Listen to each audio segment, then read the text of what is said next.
accident, and it did not happen alone. The Youth Rising Project, funded by the European Union, laid the foundation for what we celebrate today. UNIDO implemented the infrastructure that now stands before us. The IECD, through the Strive project with funding from AFD, furnished this hotel to the standard our students deserve. To our partners, the European Union, UNIDO, IECD, and AFD, thank you. You fulfilled your part of the agreement to fund and furnish a building, but we believe what you did was invest in the belief that young Liberians deserve the same quality training as the rest of the world. Okay. Now, the minister began by acknowledging her predecessor, Ko Bangalu, was the first minister of youth and sports appointed by President Joseph Boakai. What did she say? Listen to her. Listen to her. Predecessor, Councillor Jericho Bangalu, and his team. I want to take a moment to thank my predecessor, Councillor Jericho Bangalu, and his team. The work we celebrate today began under his leadership, and it is a reminder that nation building is not the work of one administration. It is a relay, and we are simply the ones fortunate enough to carry the baton today. Okay, good. So she says it began under Councillor Jericho Bangalu, and a nation building is now one administration, blah, blah, blah. But he's a United Party youth and sports minister. She acknowledges the role he played and says nation building is not just one person's thing, we just like a baton, a relay. But she does not acknowledge the people who started it. She made it appear like it started with him. So what she's saying is true, that nation building is not for one person. What was wrong in acknowledging the people who sourced the funding? They had the money, they broke grounds, work started. Because of elections, they slowed down. Work could not continue. They were put out. In the turnover notes, they put it as a we got money so place secured. You heard our fact check was that component of building this place and other places was attracted by the previous administration. So the money was there. Grounds were broken. Ko Bangalu came. He read through the report. He said, oh, I got some plenty of money here to continue this project. They continued. It almost ended. And then Madam Kura came in, completed it. And she only acknowledges her immediate predecessor, who is her party person, and doesn't go back to the people who found the money. Is that fair? As much as making the statement that nation building is not for one group of people, but to make it appear like it started under this person when no, others started it, sourced the funding, broke ground, small work started, and then you came and ended it. You made it appear like no, that they didn't do anything. So that's why Zoga Wilson, who was youth and sports minister, wrote today, and I think this was very professional. Today, I would like to extend my sincere thanks and appreciation to my two successors, Councillor Ko Bangalu and Attorney Cornelia Kura, current Minister of Youth and Sports, for seeing this BDOTC Hospitality Center under the Strive project through. The construction started under our administration, and this demonstrates that indeed government is continuity. Congratulations. Simple. This is what I was talking about. Professional. Easy. No issues. That's the simple professional thing to do. Yeah, I know politically, you know, when people say, oh, the other boy didn't do anything, man. They're like, yeah, they didn't do anything with the Liberian poor money. They didn't do anything. So to acknowledge that they did something can be a very tough thing to do, but yeah, let's live with it. That's a professional thing. And that's what Zoga Wilson proved there. We started this, we sourced funding and everything else. Thank you for continuing seeing it through. And that place is very beautiful. I used to always be passing. I said, when I found a building a port in so is it the rented building? I know there's some kind of hotel coming up. You know, it's a lovely place. It is beautiful. It's a good project. Partners funded it. But just let's leave the hypocrisy out. Let's leave it out and be professional. Do not downplay people ending something because you didn't finish it. To you, the CDC people, no. Like Zoga Wilson did, hail people for continuity. And also, as current government, do not make it appear like people did not play any part. They didn't do anything because building projects do not. You don't just start if the broke grounds in 2023. You don't expect that it will finish in 2023. Eh? It takes time to build things. Acknowledge the continuity of government. Simple. Because at the end of the day, it serves the purpose for everybody. Okay, so that is that. We just need to lay that hypocrisy to bed. Some of the current people in administration or current supporters of the government do not want anybody to mention, say, oh, the other people started this. Similarly, the previous administration people, they do not want for the people to say they ended the project.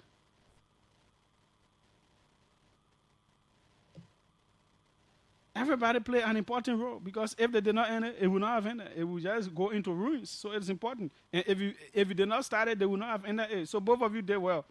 Both of you, thank you for any project that you started at other people. Both sides, your thank you.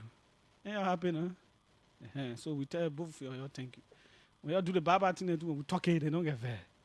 The previous bad things or previous administration, the current bad things. But this one is a good project. It's a nice one. If you haven't seen it before, just go down here, there, like going to SKD, you see right there. It's a very lovely place. Yeah? It is a good thing. So both administrations, thank you. Okay. Let's go to Olofa County. Shortly we'll go to our people. Let's go to Olofa County.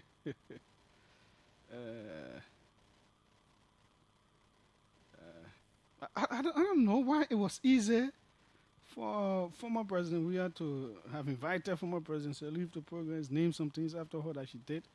I don't know why. There's too much hostility now between the two groups. I don't know. It's like we need to conduct research to understand why. Yeah? Okay. Let's go to James Colley.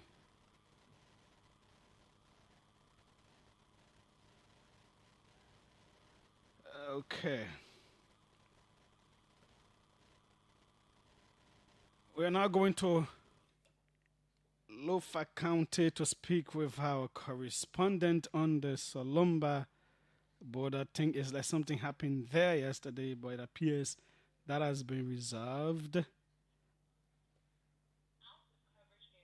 Let me try his other number. Don't be out of coverage here, James. I hope James is not coming back from Solomba. If he's out of coverage, I'll just read what he updated us with. We wanted to hear his voice. So let's speak with him. Let's try the other one.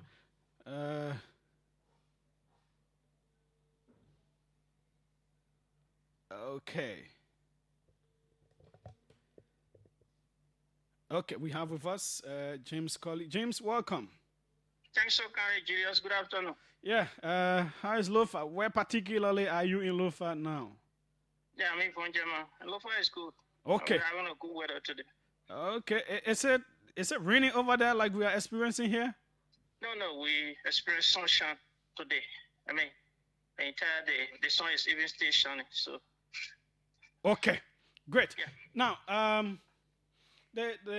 the Solomba border, we heard some reports that our friends from Guinea were trying to make some advances and all that. What do we know? Yeah, yesterday at around 4 they came. They left their position because of the overflowing of the Makuna River. So that means they are still on our quote-unquote Liberian side, I believe is ours. Yeah, they are still there. Okay. But the river is pushing it up a bit, so they extended. And they demanded yesterday that our guys relocate so that they could have some time to stay away from the water. But NIA officers there insisted that they will not do that until they can get order from their bosses as well. So they put on resistance yesterday and stood on their ground. That resulted in making the Guinean soldiers going back. And so this morning, the local authorities had an engagement with the securities there. So they invited the commander because the entire team that were there from the Guinean side, the soldiers, Guinean military had changed all of them. The new commander and the entire team had been changed. So the new commander this morning was invited. The LIA officers from our side, the local authorities from our side, they all had a peaceful engagement this morning. So they went back to where they have been before.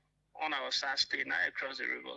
They are still on our side, but they are taking their position. So it's like that thing I told you. I heard the guys talking in Vonjaman that during the rainy season, the river can overflow its banks. It comes all the way deeper. It could push the Guineans either to go back across the river. It appears that is coming to fruition. Yeah, that is the option that they have because the makeshift structure they've been using very close to the bank of the river is now, covered by the river. So they have to come up a bit to find a place that is dry. And in doing that, they will have to extend to where our LIS officers are currently. So they use the chemical to spray some grasses around there close to our guys. But then it would not be able to accommodate and they need structure, when it's raining and other things because the place so now, it means some of those buildings that our guys, when we went there twice, where our guys are the buildings they want to take. Yeah, that's the place they want to have as a shelter, so that until they can get to the dry season. But yesterday, NIL officers they pulled on some resistance. And they went back. But with the engagement this morning, the local authorities are there. I think they will find a way of resolving it. Either to go back, they wait for the dry season to come, or they just find place anywhere around there so that they will be there. We know when they do those kinds of things, sometimes they come back with more resistance. What do you think? And that's what people have analyzed because from the beginning of this entire dispute, every time you have a peaceful engagement, from the beginning, Francis Takla, Humanity Health Minister, and other dedication went to Guinea, had a peaceful engagement. The next day, it became different. Again, the president of the Republic of Liberia, President Joseph Imobaka, went to Guinea. Upon his return, we saw the Guinean soldiers crossing over. So anytime you're having anything of shows like peaceful engagement, it's sometimes different after a few hours. So we're still looking forward to the coming days as to whether the discussion they had today, they're going to live up to that. Okay, yeah. We will keep in touch and we hope it doesn't escalate. But the way those guys said, I think, and the water is overflowing there. So I don't know. We have to keep our eyes there. Yeah, before the end of this August and going deeper into September, we'll have more of it. This is just the beginning of it. So it will overflow even more than what it is now. So two options, go back or you find a different place. And that place to find is where our guys are currently. So, we're still looking forward to see. Okay, and I don't know if they want to go back to their Guinean side and leave that place that they are already claiming to be theirs. Yeah, they will just have to go back. If they do not pull a structure to accommodate them, they will have to provide shelter for them. They will have to go back because that position now, the water is claiming. The water has almost claimed the entire place. But do we know what the details of the discussion were and what were their demands, the Guinean soldiers? Do we know so far? They said they want their place there it has been overlapped by the water now, so they want to find a place. And I think the new commander he's not aware of that relationship that had been built. That was one of the excuses that they gave during the engagement. The commander and the entire team, not a single person, from what the commissioner told me, not a single person will ever, they changed the entire team. So that relationship, that visit, our NIS officers sometimes go to them. They come to our side too. But the new people that took over and are appointed, they are not familiar with our guys. So until they can have that cordial relationship and live the way they have been living there, the new people will have to get used to the system. Even if it is raining, They want to come up and stay there until the rain ceases. It has to do with agreement from the both sides. I mean, until that is done, we'll have to watch out and see in the next coming days what will happen. Wow. Okay. James, thanks so kindly. Oh, Okay. You all can remember we came from, I think was it the second time we came from, Lofa. And I told you, I said, I heard that thing. So let's watch out for the rainy season. Will it make the Guineans to cross back and go to Guinea? Or what will happen now? It is coming to pass. The water is overflowing its banks. They need to move. Rather than going back, they want to push further on our side. That is the issue. There. So the reports yesterday were not false. They were not wrong. That I read on the Wologizi FM reporter, it was not false. It is true. It is confirmed. But our guys resisted. They went back. And then they held some conversations today. We may not know what the details are. Perhaps later local authorities will update. But it is somewhere to keep our eyes. Well, the biggest news in town doesn't want to go away. It doesn't want to go away. So shortly, I will be speaking with Musa Belete. I'll be speaking with Edwin Snow. I'll be speaking with Alfred Johnson. Let's go to the... Oh, okay. Musa's number is busy right now. Let me... he's the one I need to start with before I bring the other people in. Okay. We have back on the line representative political leader Musa Hassan Belete. Welcome to the OK Conversation, sir. Welcome. Thank you, Julius. Thank you very much. Yeah. Shortly, I will have Senator Snow and law enforcement man Alfred Johnson joining you. But how is life going? Which part of this world are you right now? I'm currently in Fargo, North Dakota. What is happening there? Oh no, we're establishing a CMC chapter here, so we're having our consultative meeting with our Liberian stakeholders. So I'm here for a couple of days. You are very intentional about this CMC growing here and there. What is the fuel driving you? I have a simple driving force, Julius. The current political state of course that is in existence, I don't think offers the alternative that this country needs. So we need something different from what we've had in the last 20 years. And I believe that it's going to resonate with the Liberian people. Okay. Let me bring in the others very shortly. Let me see if we can add Senator Edwin Snow right here. This is the OK Conversation on OKFM 99.5. We're trying to add Bomi County Senator Edwin Snow. He's also in the U.S.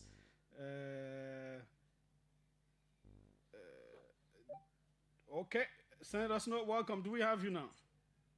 Yes, how are you? How is life going? Which part of the U.S. are you to? Oh, I'm in Minnesota. I'm in Minnesota today. Yeah, that's the small Liberia in the U.S. Yeah. A lot of Liberians are here. A lot of Liberians contributing to the economy, the local economy, and being very productive. Their presence here, I think, is very meaningful, and they've been very, very productive. Is it possible that you and political leader Musa Belete will meet in the U.S.? We met already. We met in Providence. Yeah, we're together in Providence, he and I. And he continued his CMC work. And I left him, yeah. But we speak almost every day. We even talk this morning. Mr. Belete, regular press release and his letters on Saturday. Mr. Belete, are you trying to proselytize Edwin Snow to the CMC? No. If you come to CMC, you will come at his own volition.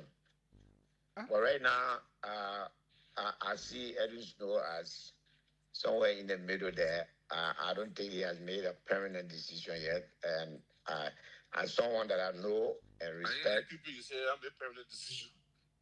Yeah, but NPP, when I say you now, at that point, NPP, I don't know if they have made decision on Snow. I mean, we wait for that. Well, sometimes What they, they can ally opposition and sometimes they can ally the supporting the ruling yeah, party. I mean, I think he knows That's what I'm what made talking it. about. That's what made them balance. That's what made us balance. That's what made the MPP balance. That's what made the MPP a mature. Yeah, but if you are balanced between, if you are balanced between two parties, and that means you have not made decision of your own yet.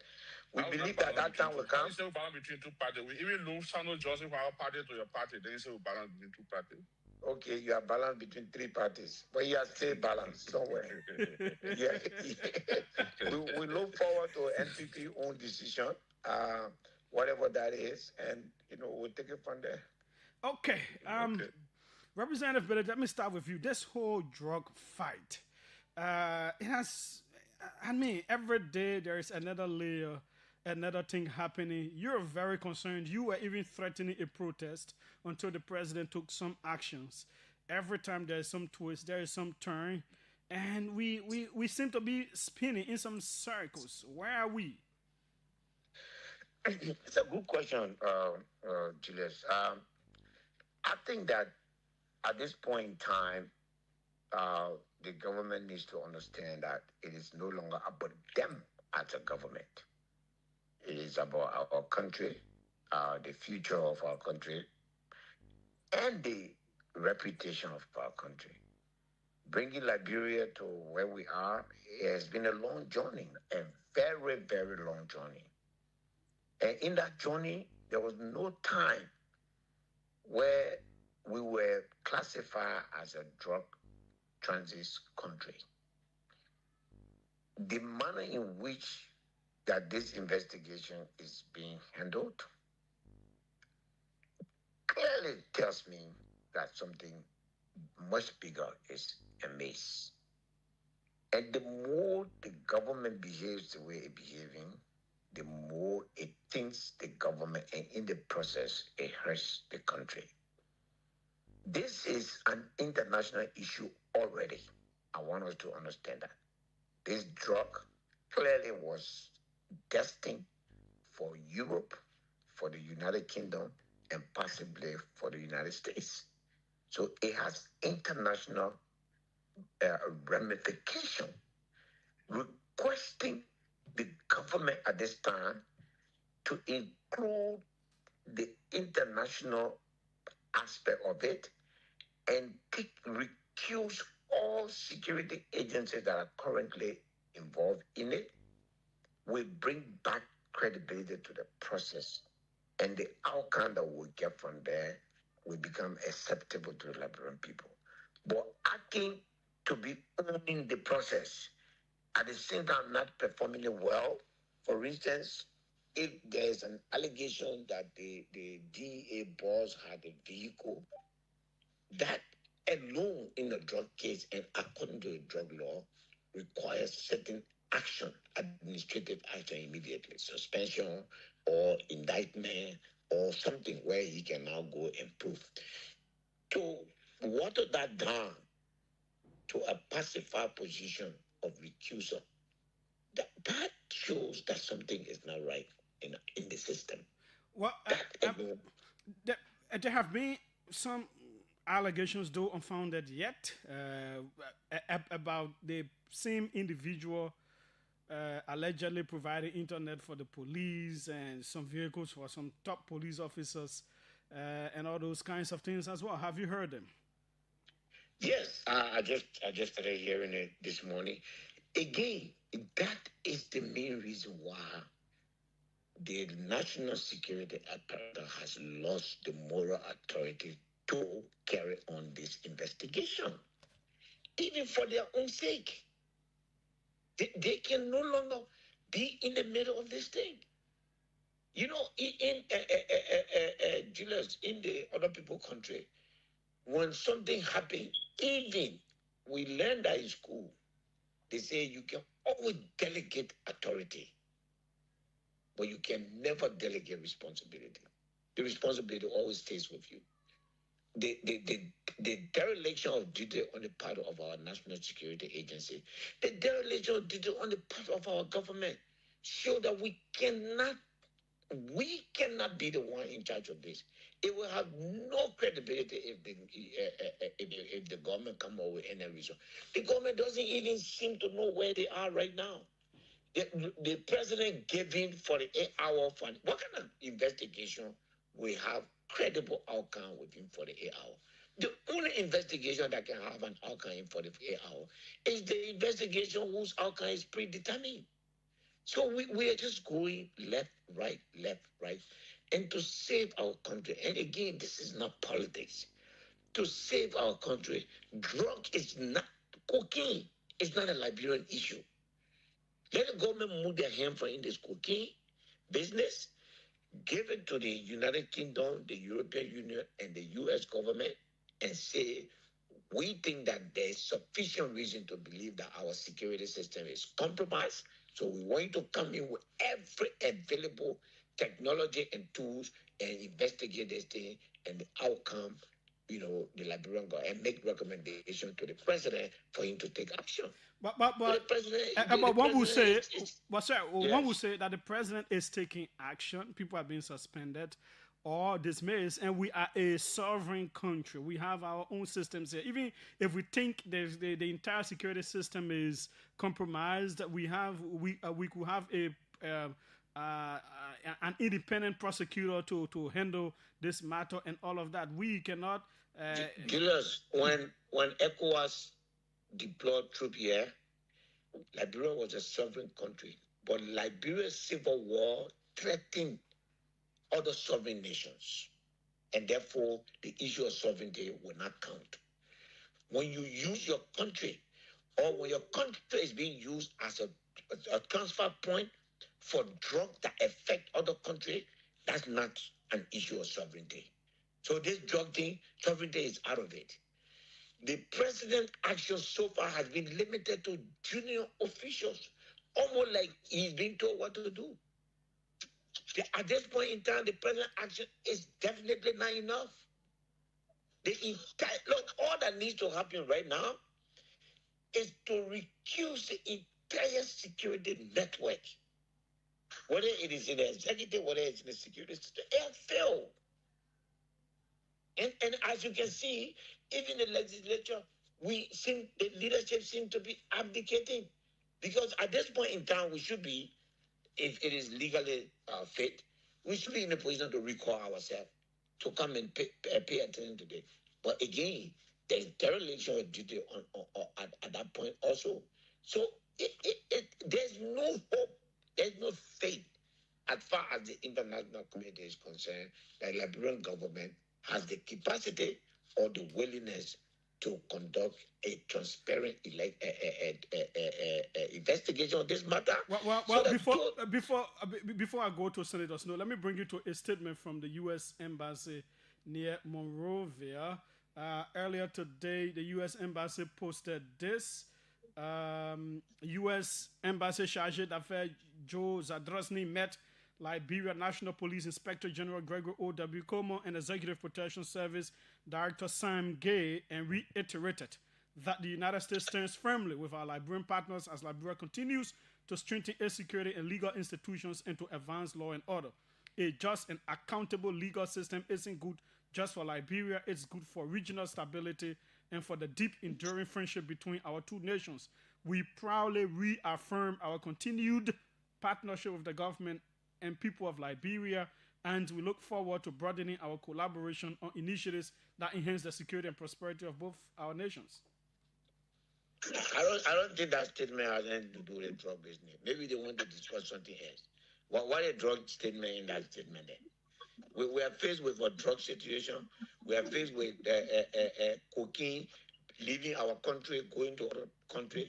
We are faced with a situation where our country is easily being branded as a transit point for dangerous drugs that are going into other countries. The statement from the U.S. DFA is probably a routine meeting and then they discuss security issue. It doesn't say we discuss the drug issue. It doesn't say this is where the U.S. position is. The United States government will not interfere into the sovereign function of the Liberian government until it is requested by the Liberian government formally. And this is what we are asking the president of Liberia to do. But it has been said by the justice minister that the Americans have some people here who are helping. No, I don't want to hear that thing the justice minister. That's not what we're talking about. Those are statements that really, in fact, annoys people. Listen, take everybody out of this investigation. Tell them to stand by. Call the United Kingdom. Call the European Union. Call the U.S. government and say, we have lost the capacity and the credibility to investigate. Come and help us with every technology that you have, with every tool that you have to be able to trace this drug. Let us know everyone that is involved in it. Give them all the legal tools, wiretype. Give them all of the subpoena that will bring all telephone conversation, WhatsApp messages to make sure that we know what is happening in our country. It's said. The last thing I have to tell Julius, if a few of you are standing in the sand and you are looking for needle in that sand, and one person among you is standing on that needle, you will find it? I don't know. Tell us. You can't find it until that person move their foot. You can't find it. Let everybody excuse. I don't want to get to a point where I will say, oh, this person inside, this person inside. I don't think that's necessary. Compromise. The integrity of the security system has been seriously injured. Okay. They clearly don't have the capacity to carry on this. They don't have the credibility to carry on this. Let Liberia save. Let the president take the right action. Nobody went and voted for these security people. Nobody voted for the minister. He the one that was running around here saying he's able to save this country, he's able to rescue this country, and they gave it to him. So he's the one that has to take the responsibility to save this country. Okay. Before we go to Senator Snow, let's welcome the participation of Alfred Johnson, also in the U.S. So my three panelists are all in the U.S. He's a law enforcement officer doing his PhD there in the U.S. Alfred Johnson, welcome. Thank you, Julius, and thanks to the two honorable men on the call as well. Okay, we'll get back to Alfred on the analysis about the whole stuff that has been happening. But Senator, you just listened to your colleague, and in terms of the fight, the progress of it thus far, the different things that come up at different points. Senator, so far so good. What do you think? Well, Julius, the first thing our call or our fight against the situation with drugs in the country, let us make it clear again that it's not personal. It's not against the establishment. It's not against the presidency. Julius, I've been in government now for many years, thanks to God. And what I've experienced and what I know about government is that every president will have people in the cycle that once you have objective voices in the country, or there are people with close connection that are involved into something, the first group that run to the president in the morning or in the night before the president sleeps is to tell the president, this thing is not about this president, it's about you. It's about your government. It's you they're fighting. It's you they're after. So you're impressing the president's mind to look at the blurred picture that this thing is not holistic. It's about my administration. If I take certain action, it could affect my re-election. If I take certain action, it could affect my government. And then the system gets corrupted. That is my suspicion of what's happening today in Liberia.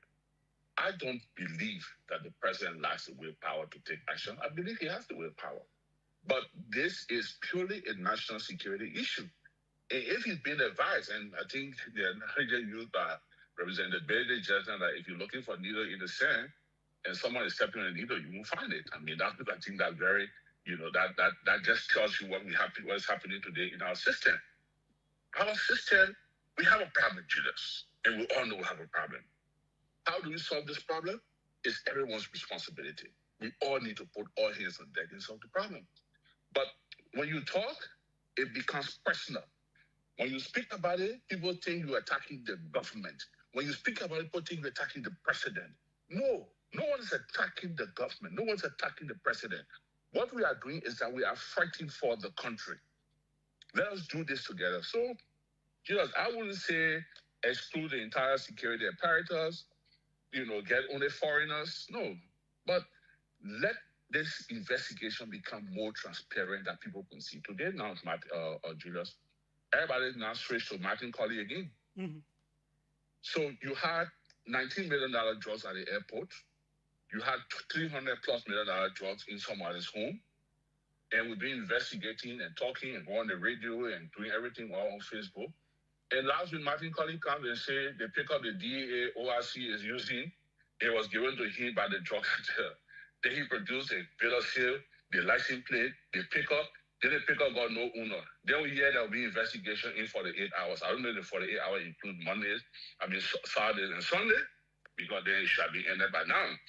But now everybody listen to Martin Colley. So Martin Colley is giving the Liberian public more information on national security matters than we are getting from the state. So what do we do? Now, people are condemning the issue about bringing in investigators. But when the Capitol building got burned, what happened? You were in Liberia. Mm-hmm. When the Capitol building got burned, there was no problem in bringing international fire investigators to investigate what happened at the Capitol building. Today, when there's a drug issue, then we condemn the inclusion of international investigators. So where are we? I listened to your show earlier, where you were talking about government and continuity, and nobody wants to give the other person credit and hypocrisy in government. It's sad. So I don't know where we're going with this, but again, I will just close on this since we have other people on the line to say that my shock and my apprehension now is that the silence of those that should be talking. So you're hearing the Amara Conan from the Liberian Senate. You listen to Edwin Snow from the Liberian Senate. You listen to Musa Belete, both from the House of Representatives and an opposition leader. You listen to Sam Jackson every now and then. But what's happening? What's the voice of reasoning? Where are the voices of reasoning? Where's the civil society? Has the civil society come out? I saw a civil society actor criticizing Spoon for raising national issues. What is the position of the National Civil Society Council of Liberia on this drug issue? What's a position statement? What is the religious community position statement on this issue? What's the silence? What's the opposition? The past government, what's the opposition silence?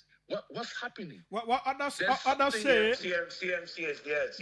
Others say you, Edwin Snow, are an opposition. You have been speaking. Others in your party chairman has spoken. Your party's is a political leader, but Madam Joa Howard Taylor has spoken. Former President George Weah has spoken about the drug thing in a speech and also in an interview. Musa Belete, CMC, has been speaking. Councillor Setia Gonglo has been speaking. So what do you want the opposition to actually do? My issue, Julius, is not we speak one day and we rest for 1 week. We have to keep the feet to the fire. We must get regular updates. If there are not regular updates, let's remind the government that we need updates. If there are new, now, Julius, take it from me. Why are we investigating the ORC of DEA? Because Martin Colley gave intelligence reports. So are you sure today that no one in the security apparatus had the intelligence that Martin Colley just gave to the country a few days ago? Let me. One minute. Mm-hmm. Today, Martin Colley, the entire country looks up to Martin Colley's page or go to Spoon FM at night to find out what's happening with the drug issue in the country. They will look up to the security apparatus in the country. Isn't that a problem? Isn't that reason for concern? I believe it is. Now, I also want to say the question this way. Obviously, someone is giving him the information because he is not here and all of that. Is it possible that as the investigation is progressing, certain people who are part of the investigation team are making these discoveries, they're not coming to fruition, so they find outside sources to feed them to? The day the Senate met the Joint Security Council in the plenary of the Liberian Senate, there was a statement that informed Senator Samuel Koga At the time, I didn't take it. I didn't pay attention to it much. I didn't give it much, credence. But today, I have. And what did Koga say? Koga said to the Liberian Senate and to the world on that day that if we are serious about the drugs investigation and we need more information and to know exactly what is happening, the president has to take action at the hierarchy of the security agencies. And the honor men there will give the information we need. Now, today, there have been dismissal and actions taken in the National Security Agency, the NSA. I still admire the courage and admiration of the head of NSA, Mr. General Prince Johnson, but his honor men have been affected. There have been action taken at the DEA. The deputy there was suspended or whatever. Today, the head has volunteered to go undergo investigation. Volunteered to go undergo investigation. Today, there has been action taken at the level of the Nigerian National Police with senior police officers being involved. Today, there's action taken at the national airport, the international airport, with a deputy being involved. Today, there's action taken at the prison center, even though they're clean and counter clean, but there's action taken there. So does it ring a bell, Julius? Does it tell us that there's something happening at the hierarchy and maybe the honor men there know certain things and they're leaking those information? So we need to get, and that's why I joined Busa Ability, except I won't say dismantle the entire Liberian security apparatus and turn the entire investigation over to international. No. But we need the assistance of the international community. Yes, it is clear it's been established at least from the $19 million drugs that it was destined for the European market and the British market. So we need the intervention of these people to come. And this is not to hurt the government. It's not to make the government unpopular, but it is to break the cartel from operating in our country. This is what we want. This is a joint effort. This is something ruling party, opposition, we all need to do. Give the government all of the arm, all of the support they need so that we can break this together. But if we begin to look at this as this versus us, and you are fighting the government and you want to affect the president or you want to affect the re-election of the party, the re-establishment, we're not going to go anywhere. Let's see this as a joint effort, a national joint effort that we should all do together with all hands on deck. Alfred Johnson, you are the law enforcement man here. You have been following this case. Where we are, where you find senior level police officers or DA officers, in fact, the ORC, all being affected by some kind of action. Let's say, for example, in the case of the police, senior officers close to the inspector general being caught in this web of allegedly carrying out some actions, some even admitting, and all those kinds of stuff. If it were a place like where you operate in the U.S., would such an IG still be the IG? Would that person not resign also? So Julius, let me just, they say trees that fall. They say when trees fall on trees, the time most tree is first removed. So let me address, before I get to the IG situation, let me address the situation with Biako. I said earlier that we commend him for how you call it, recusing himself or temporarily recusing himself from the investigation or from the DA. I do believe that whatever information that Martin has put out there against him, I don't think it's enough to label him as a member of the cartel, because you have to understand that despite LMP's forefront approach towards this investigation, the agency with primary jurisdiction over this investigation is, despite the fact being a joint investigation, the agency with primary jurisdiction is the Liberian Drug Enforcement Agency. So for the Liberian Drug Enforcement Agency here to be labeled as a part of the cartel is a game changer. For that to happen, we must have stronger evidence. I think I like Martin, like Honorable Snow and Honorable Musa said, Martin is not the go-to person for information. So, but I don't think the Excel information provided is a spreadsheet. I don't think it's enough to get him labeled for Biako to be labeled as such. But Biako did the honorable thing and recused himself from the situation. Why am I saying this? Biako's involvement is not as significant. The accusation against Biako does not carry that much substance or weight, yet he recused himself. the other day, people were arguing about America, and I said there was a chief in Seattle who went to the Black Law Enforcement Officers event in Texas. In his absence, a shooting happened in Seattle. He was not there when he came back because of the department's slow response. The chief had to resign. He was asked by the mayor to resign. In normal situation like that, as it relates to Liberia, where Johnny Dean was brought on by Chief Como after Johnny Dean was accused previously of being involved with armed robberies. Two individuals from the Liberian National Police, Kwabo and Blay, have been accused. So in that situation, at this point, the IG, in any normal environment, the IG will have recused himself from his investigation or be asked to resign. That's what will have happened. Now, when it comes back to the Johnny Dean, now to go back to the point the honorables are making as it relates to the seriousness of the investigation, sometimes you have to look at the action being taken and wonder if the people are really serious about the investigation and why we need an independent body, or at the very least, if you don't want to send it outside, you can take agency like the NSA. Why did you that two individuals on the NSA were involved? At least those guys don't have any serious connection, as we know, to Prince Johnson. The NSA, of the three agencies involved, the NSA is the one much more credible. Now, let's go back to Johnny Dean.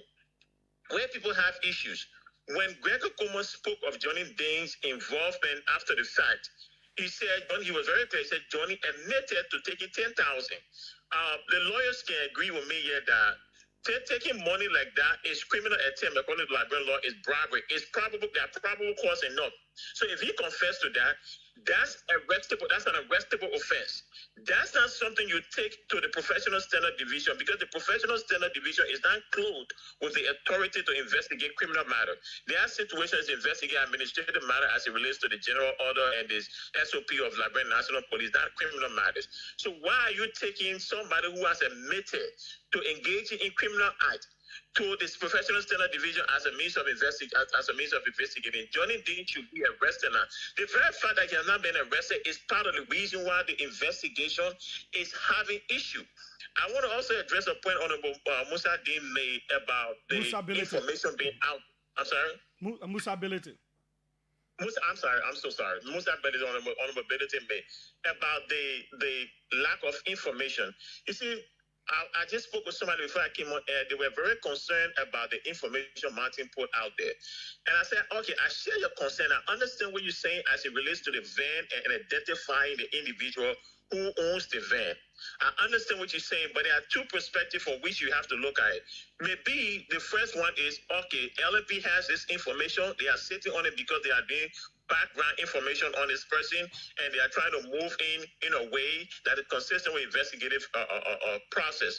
Or this guy information is new and somebody is trying to keep it, and that's why the people put it out there to Martin Cody. The reason the latter may sound much more powerful than the former is because of the other actions of individuals within the LNP. The fact that you have all the other guys involved, it's difficult to believe that $500 million worth of drug came in the country, and the only people who you think are being involved are middle-level people.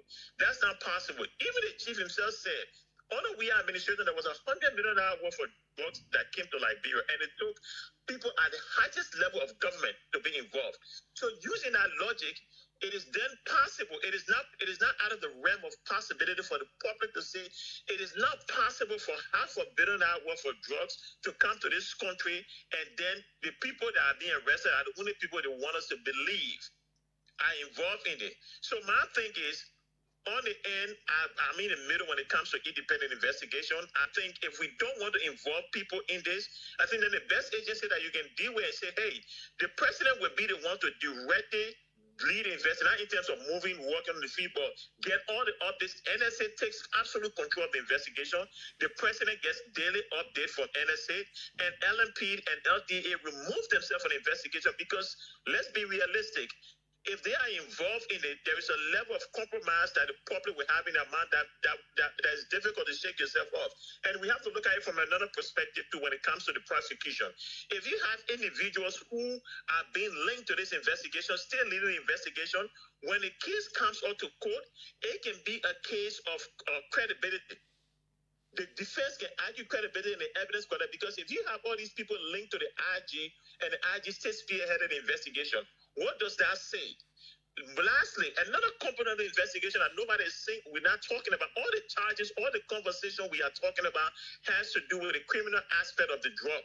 It does not have to do with the money laundering scheme. And this is where I think the honorables are very right when it comes to calling in the expert. Because respect to Liberia and the investigative sector, I do not think we have the capacity to unravel the money laundering scheme that is part of this entire drug situation. There is an entire component of this thing that is not being touched, which is the money laundering scheme. And if we want to get to the bottom of this situation and be able to uproot the drug cartel in Liberia, you need experts on these things to be able to unravel the actual money laundering aspect of this thing that has not been touched yet. All we're saying are people being arrested, people being dismissed, and things like that. We are not seeing the actual issue about the money laundering being touched. Alfred, weeks ago, before, and I'll pass this question around as we go to the next points. Weeks ago, it was being reported that the LDA ORC wanted to resign. In fact, there was a letter that came out, and then it was rebuffed and said no, he did not want to resign, and all of that. I'm tempted to believe he really wanted to resign that time. Do you think it would have done the investigation a whole lot of good at that time than now? I mean, I'll tell you this. At that time, he was trying to resign. I did not see. I saw the letter, but since it came out, it was not sure. I said, "Well, that's fine." I didn't read too much into it. But now, when you came answer, I don't think it would have meant that much, because at that time he was not linked in terms of really being linked to everybody. But what I mean is like he knew something. There was yeah, and so you think he was foreshadowing this. So he decided that before the whole thing come on, let me just resign because it might be gets hold of this, and then I will be forced. But the problem is he's in a better spot, he's in a better position because he still maintained his job with the LMP. He just temporarily removed himself as opposed to wanting to fully resign. Then now it's like he just temporarily recused himself. He has not resigned yet. He just recused himself from it, from what I gather. And I think he still maintains his position with LP. That also goes to a larger issue when it comes to, again, the LMP itself, because even Biago is somehow linked with the LMP because he's just been loaned to the DEA, but he's still with the LMP. So with all these people around the chief, the LMP's chief, all these people being involved, being linked some way, somehow to this drug situation, what does it say about the chief? It talks about leadership issue and all this. So those are things we have to look at because the investigation has to be credible. In order for it to be credible, you need people who are relatively not tainted by this entire investigation. Okay, now let's come to Representative Biddit, the political leader. There is another major issue with the prison where someone, Kulako, was allegedly his phone was used for some of the one or two of the guys there to make international calls and all of that. Kulako issue a statement and say, hey, no, don't do that to me. There could have been a possible jailbreak and all those kinds of things. Naming people, the Justice Ministry came out with a statement and all of that. What does this other layer say about what's happening? So, Julius, there's one thing that I think we are not taking note of.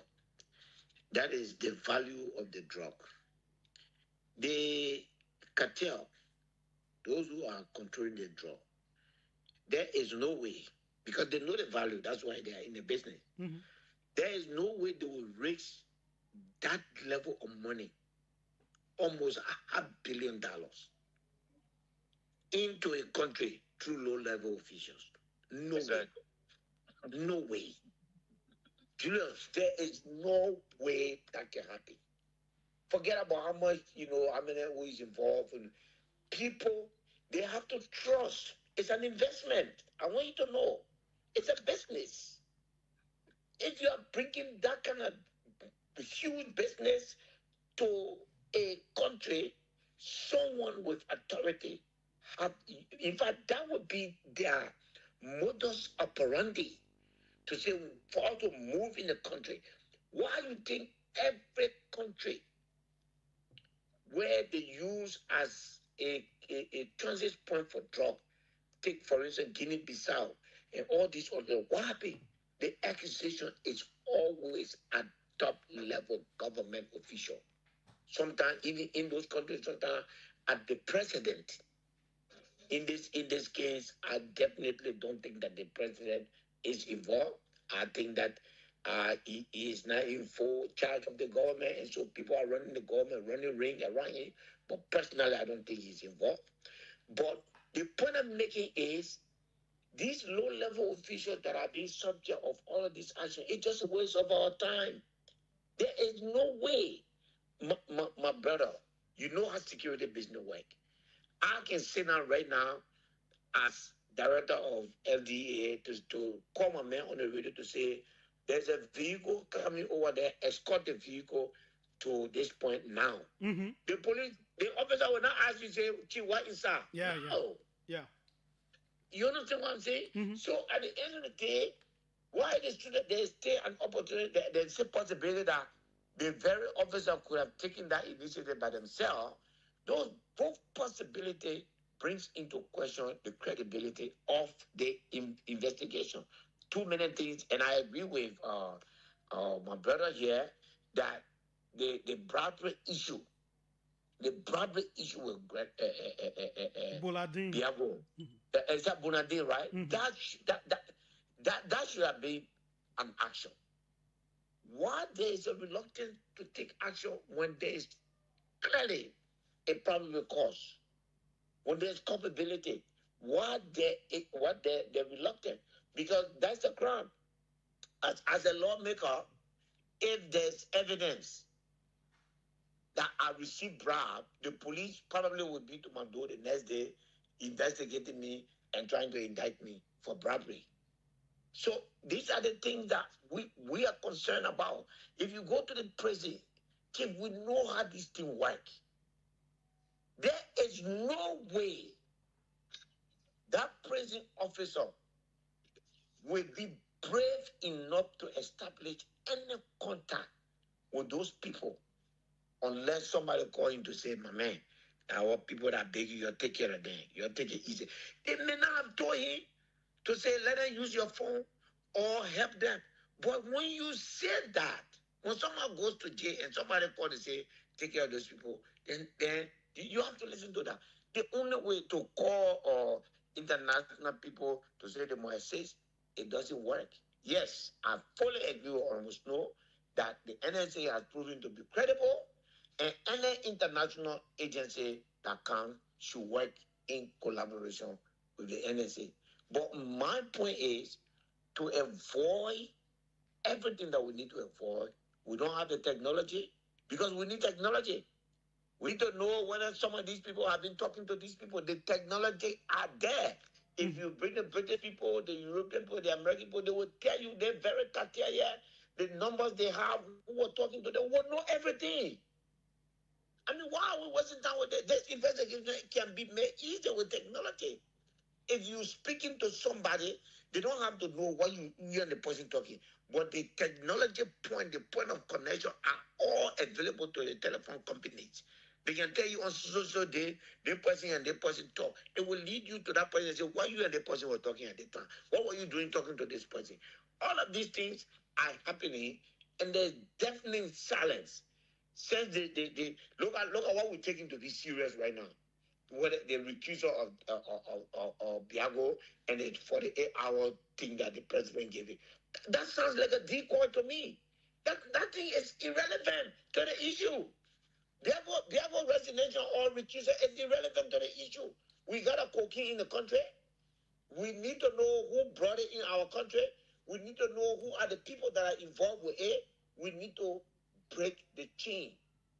That's all. It has nothing to do with whether Biago received car, this and this and all of these. The allegation that this person was providing internet to the police station.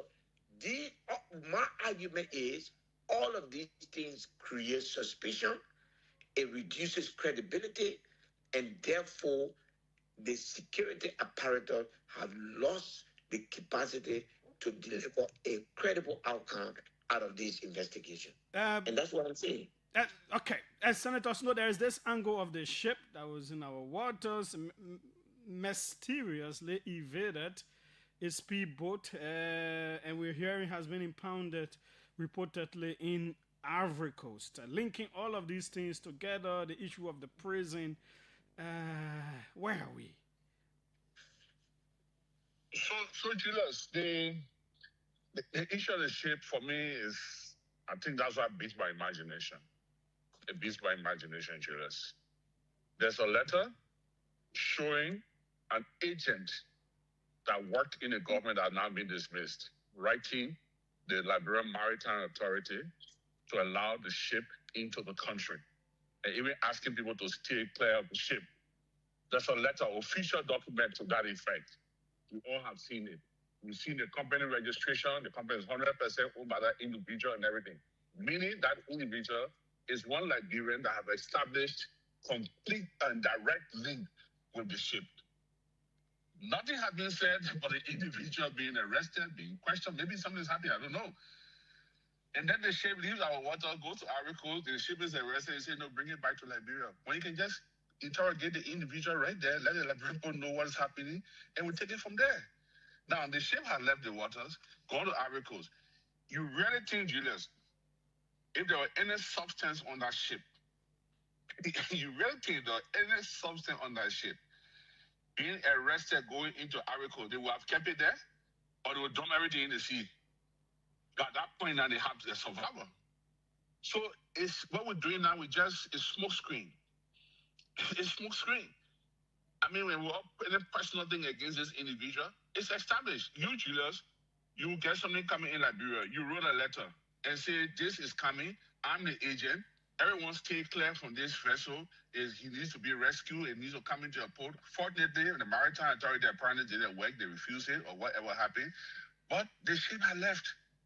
The individual, there's no question. He's been dismissed from the airport, but he's still a free man passing around Morocco as a free man. They were investigating Julius. Why were you investigating?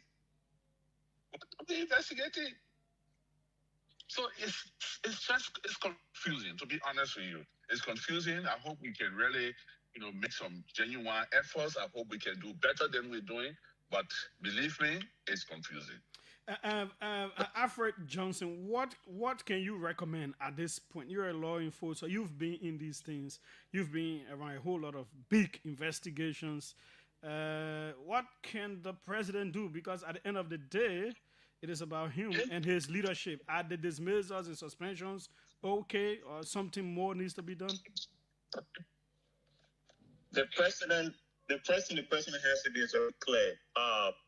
If they don't want international people to come to set up an independent body, are you getting me? Yes, we're getting you.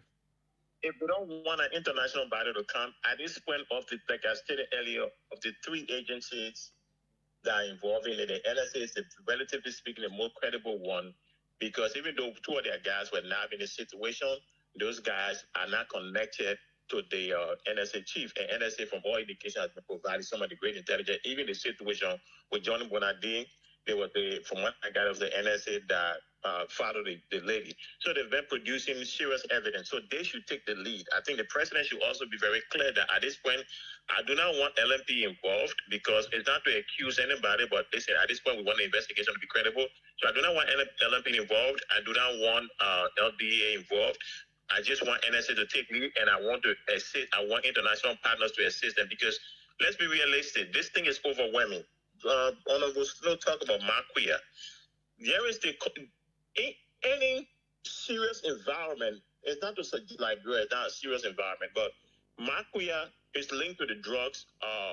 From 2014, there was an incident in 2014 of plane landing. He's connected to that. The ship shows up on the sea. There's a letter from Marquia requesting safe docking of the ship, and nobody should come close to the ship. He's mentioned in the 2024 report. And the plane. So all these connections, and yet I say this man is, relatively speaking, walking around in Liberia. Those are things that you have to look at and say, but where there is smoke, there is fire. If this man is involved, what's going on with him? So I think the agencies are very overwhelmed with this. Another point we want to make, Honorable So, talk about the individual at the jailhouse. Here is the thing about that. I was confused this morning because when I was on Prime FM earlier this morning, this guy wrote a letter And I was wondering, I said, well, where did he read the letter from? Because from what I gathered, he was arrested. But it turns out, based on the information provided, it appears like the government accused him definitively of being involved because his mobile money was a couple of transactions occurred on his mobile money from people, from dubious individuals, and he provided himself. And it sounded like they had a slam dunk case. So in this kind of situation, when I heard you, I said, but then was he arrested or was he detained? Because if he was arrested, he shouldn't be out this early. I don't think you have had a preliminary or bond hearing or bill hearing at this point of the entire process. So then I realized, oh no, he was not arrested, he was detained. And after that, they released him and the investigation continues. So what is being investigated? Because the government of stuff is just putting out information that is not consistent. Going back to Johnny Dean's situation, if you tell us Johnny Dean admitted to taking the money, that's bribery. There is no reason why you should call the professional standard division, put him there. No, he should be arrested. They will know that you're serious.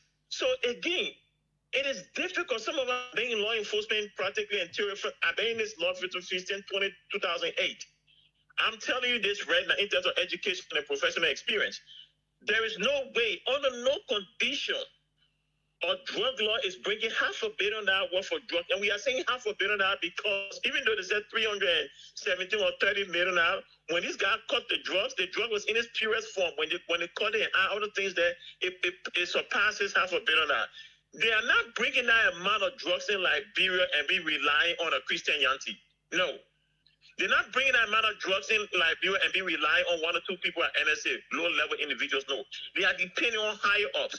And the fact that this investigation is stalling in this way, is moving in directions not consistent with public's expectation, it raises concern about the government's seriousness of actually nabbing the drug dealers. It's serious concern. So at this point, the president should be very clear, hey, LMP, LDA, thanks for your service, but turn everything over to NSA.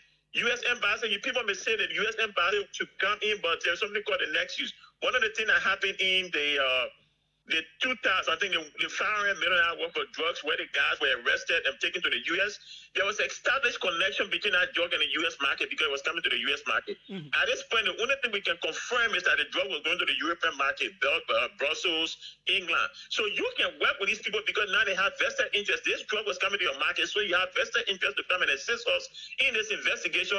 And if you get some people, take them to your country and prosecute them if the law applies. That's something you can do, but at this point, there has not been a connection between the drug and the U.S. market. But the fact that the Trump administration has raised the issue of drug to that level doesn't necessarily have to be going to the U.S. market first. And two, we don't know whether the second cache of drugs was going to the European market only also. No, that's true. But what we're saying is in order for them, because you have to understand when you are prosecuting people in the United States, in European and American courts, it is not a Liberian court.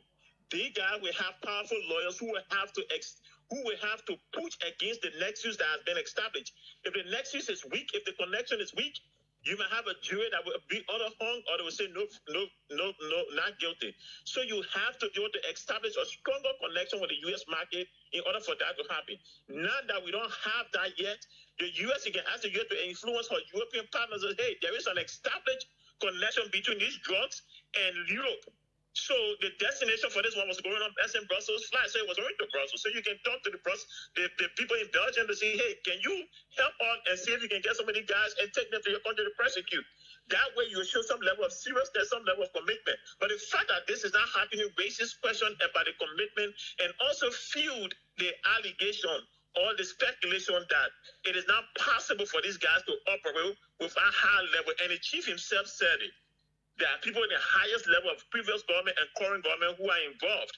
And that is not lie. That is an absolute truth. It may have slipped up, but that's an absolute truth. Before I let you all go, Representative Bility, how higher do you think the involvement in the drug thing is? You know, all of you keep saying, yeah, higher ups. Some of these people dismissed or suspended are somewhat higher ups in the police, in the LDA, in the NSA. So how higher could we go? You see, Julius, you know, if we boil down to that now, then we will prejudice the process. Again, what is needed it's not for me with no experience to determine the height of this conspiracy or the extent of the conspiracy. What is needed is an independent investigation and a credible, independent, and transparent investigation. And if that is because this is what the United Party will can't wait to say for someone for people like Ability and Snowden, Amara Condé, if they don't arrest a minister, also then nothing has happened. Let us just make the investigation credible. If the investigation is credible and it leads to only those that have been arrested so far, so be it. But the credibility must be clear and unquestionable. One of those that was casually in passing mentioned was the foreign minister by Stanton saying she allegedly signed on to something, but I think you all came in her defense also. What do you know about that? I think the allegation against this foreign minister is a decoy. We all know that these things are intended you are playing with people that are smart or smarter. So Stanton is where he is, and there are people in the system that feed him with information. And because they gave him the information, when he getting good information from them at sometimes they throw bad information to him. Because at the end of the day, it becomes a decoy. We all know Sarah Beslow. We know what she capable of doing with him. That woman has marshaled the return of the reputation of the country, the relationship with international community, and all those things. You can come here. The first person that got on the line with the U.S. government to say we need LDA here, that whole. Her role has been very transparent in this perspective. Like I said, we'll play politics when the time to play politics comes. But right now, is this drug issue and it's about the future of our country, the reputation of our country, and it's not time to play politics with that. Senator Snow, what do you think in terms of the issue with the foreign minister and how higher do you think this whole thing leads? So just to come back, absolutely no connection with misabilities. Both, as a matter of fact, when I posted, then I was talking to someone in Liberia and he said, "Oh, I saw a post from former Representative Akaras Gray. That led me to check Musa's page, and then I saw that Musa has also turned up Representative Beda and also posted. So just to clear that first. Now, when it comes to the foreign minister or Julius, I'm a ranking member of the Senate Foreign Relations Committee. I'm a ranking member of the ECOWAS Parliament. I chair the Political Affairs, Peace and Security Committee that has direct link to the different foreign ministers and head of states. And I know what Madam Sarah Bessel stands for in our region. Linking her to something without proof, I had an issue with it. And that's why I've always asked for investigation. Throughout this interview today, I've never accused anyone with us saying that they be investigated. So to just throw something, and like Musa said, Standard is our good friend, but Standard doesn't live in Liberia. So the information giving him, like information given to Martin Colley and everyone else. So even me, people send information. Say I talking about the drug issue, people send information. So we know that people send information from the system. So whether someone is deliberately trying to do it or it's true, my only thing is don't accuse her or put her name in the mud without having it investigated. Now, when it comes to senior government officials, where did it come from? The house's mouth. The IGO police told the world that there are very senior government officials, both past and present, that are involved. When are we going to get the names of them? Now, I ask a question. Is that why we're having a lot of quiet attitude or quietude from the opposition community because former officials may be involved? Is that why the investigation is not progressing because current or high-ranking officials involved? So there's a missing link. And every time Rodney speaks on this matter, he says, follow the dots. So there's something that is a missing link that the civil society, zero. We're not hearing anything from the civil society. Matter of fact, civil society not criticizing radio talk shows hosts for talking about it. Then the religious community that was so aggressive, We're not hearing much from the religious community. We don't listen to those sermons anymore from the pulpit calling on this investigation. When even Quita Dolo, the girl that brought the drugs around us, you saw how the country stood up against drugs. From this girl who came to the airport, printed T-shirt, big mobilization. And again, it wasn't against the government. But even that demonstration, people made it to look like it was against the government and did not want the government to facilitate the demonstration. This is a partnership, Julius. This is partnership. Look, I'm an opposition senator. If I have an issue with the government, I will say, they go and cost me, go to information ministry, cost me that, go on Facebook, cost me that. It don't move me. This one is not fighting the government president and standing with the government to fight what is affecting our country. So when I see people within the government attacking people for trying to stand with the government, then it confuses me. But then it comes back again to say, well, maybe it makes sense what the police IG said, that they are very senior government officials, both past and present, that are involved. And that's why there's a big quietude on this matter. And that is why the investigation is not being progressive because of what the IG said. So it makes me to believe what he said. I've also heard linkages with the legislature and all of that. What is happening with oversight? Like Representative said, the possibility of calling yourselves back, given this kind of grave situation in the country. And Julius, let me give credit to the Liberian Senate. The matter of fact, when Senator Amar Corner and I flagged the issue on the floor of the Senate, when the Senate plenary voted to invite the national security heads, it was on a non-session day. It was on a Wednesday. On a non-session day that we took this matter and then we had this investigation. I wouldn't say more than I would say, but I can tell you that the Senate National Security Committee is actively following the dots.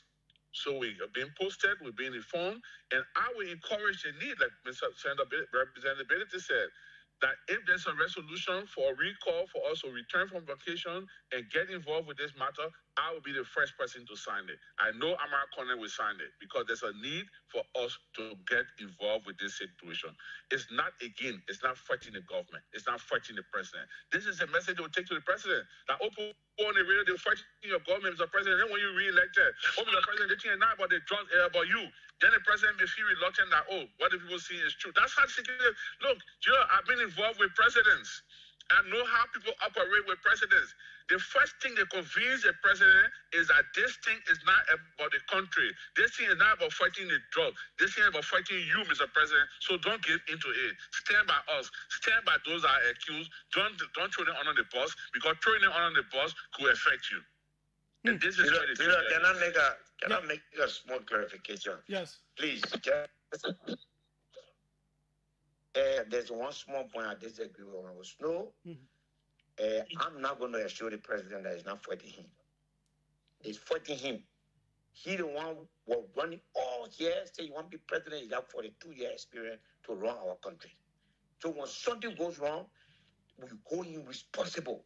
He like it, he feel bad. He don't like it, he feel bad. His business. He is the head of state of the Republic of Liberia. No, Musa, you're not getting my position. You're not getting my position. No, because let him go and say we're fighting him. I'm saying to you that this is a fight for the country.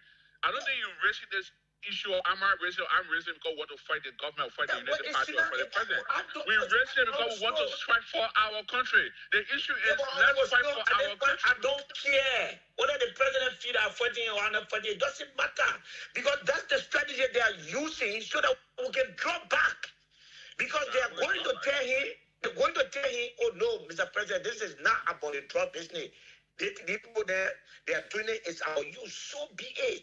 It will all have 42-year experience in how you would think that a business. Our country will not be cut off because for fear of being branded as fighting the president. I'm sorry. Okay. In terms of oversight representability, do you think the House needs to do better? We have seen some actions from the Senate.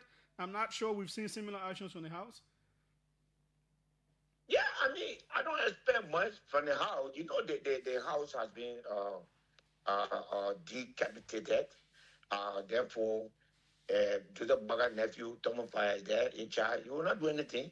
And then they bother telling that No, all your people. So I expect. Richard Kuhn is the one in charge. It's not Thomas Fana. I mean, Richard Kuhn here is tired, chief. I will not lie to you. Richard Kuhn will probably want to do something, but he ain't tired. I expect nothing from that house.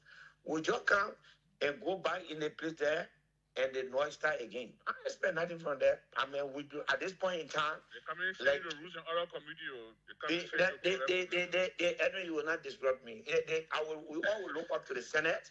We honestly will look up to the Senate. I don't think that the House will do anything. And I defy them to prove me wrong. I'll be happy if they prove me wrong. Okay. I would be more than happy if they prove me wrong. Okay, finally, Alfred Johnson, you have listened to everything before we let you all go. 1 minute.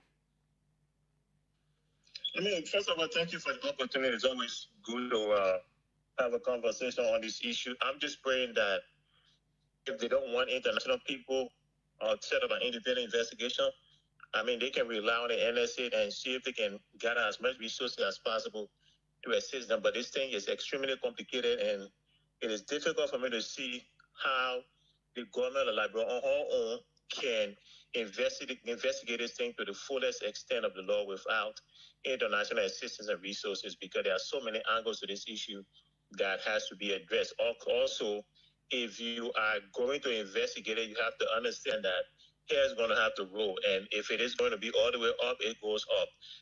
But if you are concerned about political survival, then I don't think it's going to work. If the president is concerned about political survival, maybe people are telling, hey, Mr. President, if you do this and this happens, we will not survive politically. If that's the concern, then they're not going to get people. But if they want this thing to be resolved in a way that makes the cartel afraid to come to Liberia, then they need international help. Okay. Representative Benedict, Senator Snow, Alfred Johnson, thanks so kindly. We appreciate you. You can follow the cause and all that. Thank you. Thank you, Julius. Thank you. Okay, that's how we let our folks go. We say thanks to them. They're all in the U.S. and they accepted to have their say 777-700-995, 555-995-995. Our next guest is here. He will be coming in.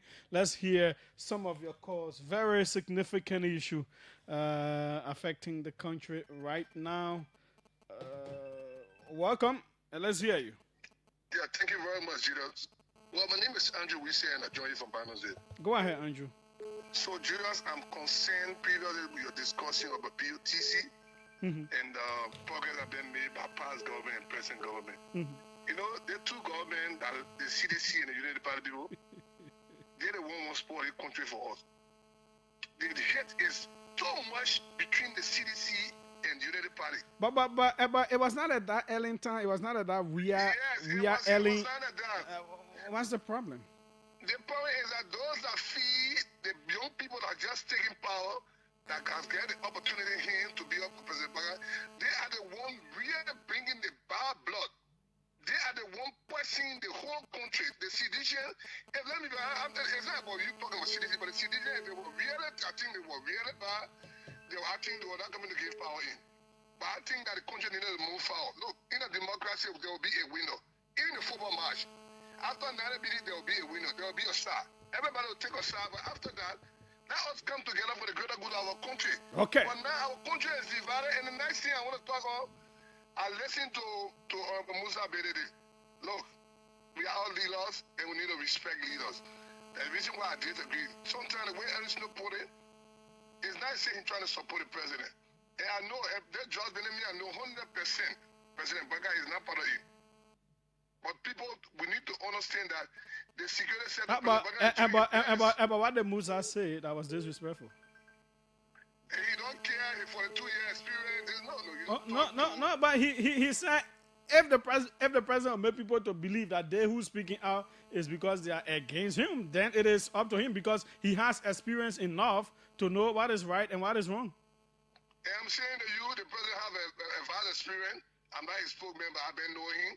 There's a president I worked with before becoming president, and we know the ability.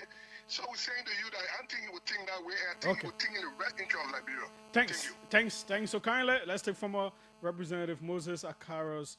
Great, welcome. Let's hear you, sir. Yeah, Julius, how are you? I'm fine. Go ahead. Okay, I called because I will not allow certain things go unnoticed. Mm. It was good that you asked Senator Snow a question about his accession to former government officials. And let me be categorical on this. He said he was asking a question, but he didn't say it the way it's being said. This is the exact quotation. If I Nyanti took a poster it before I even respond. He said, if I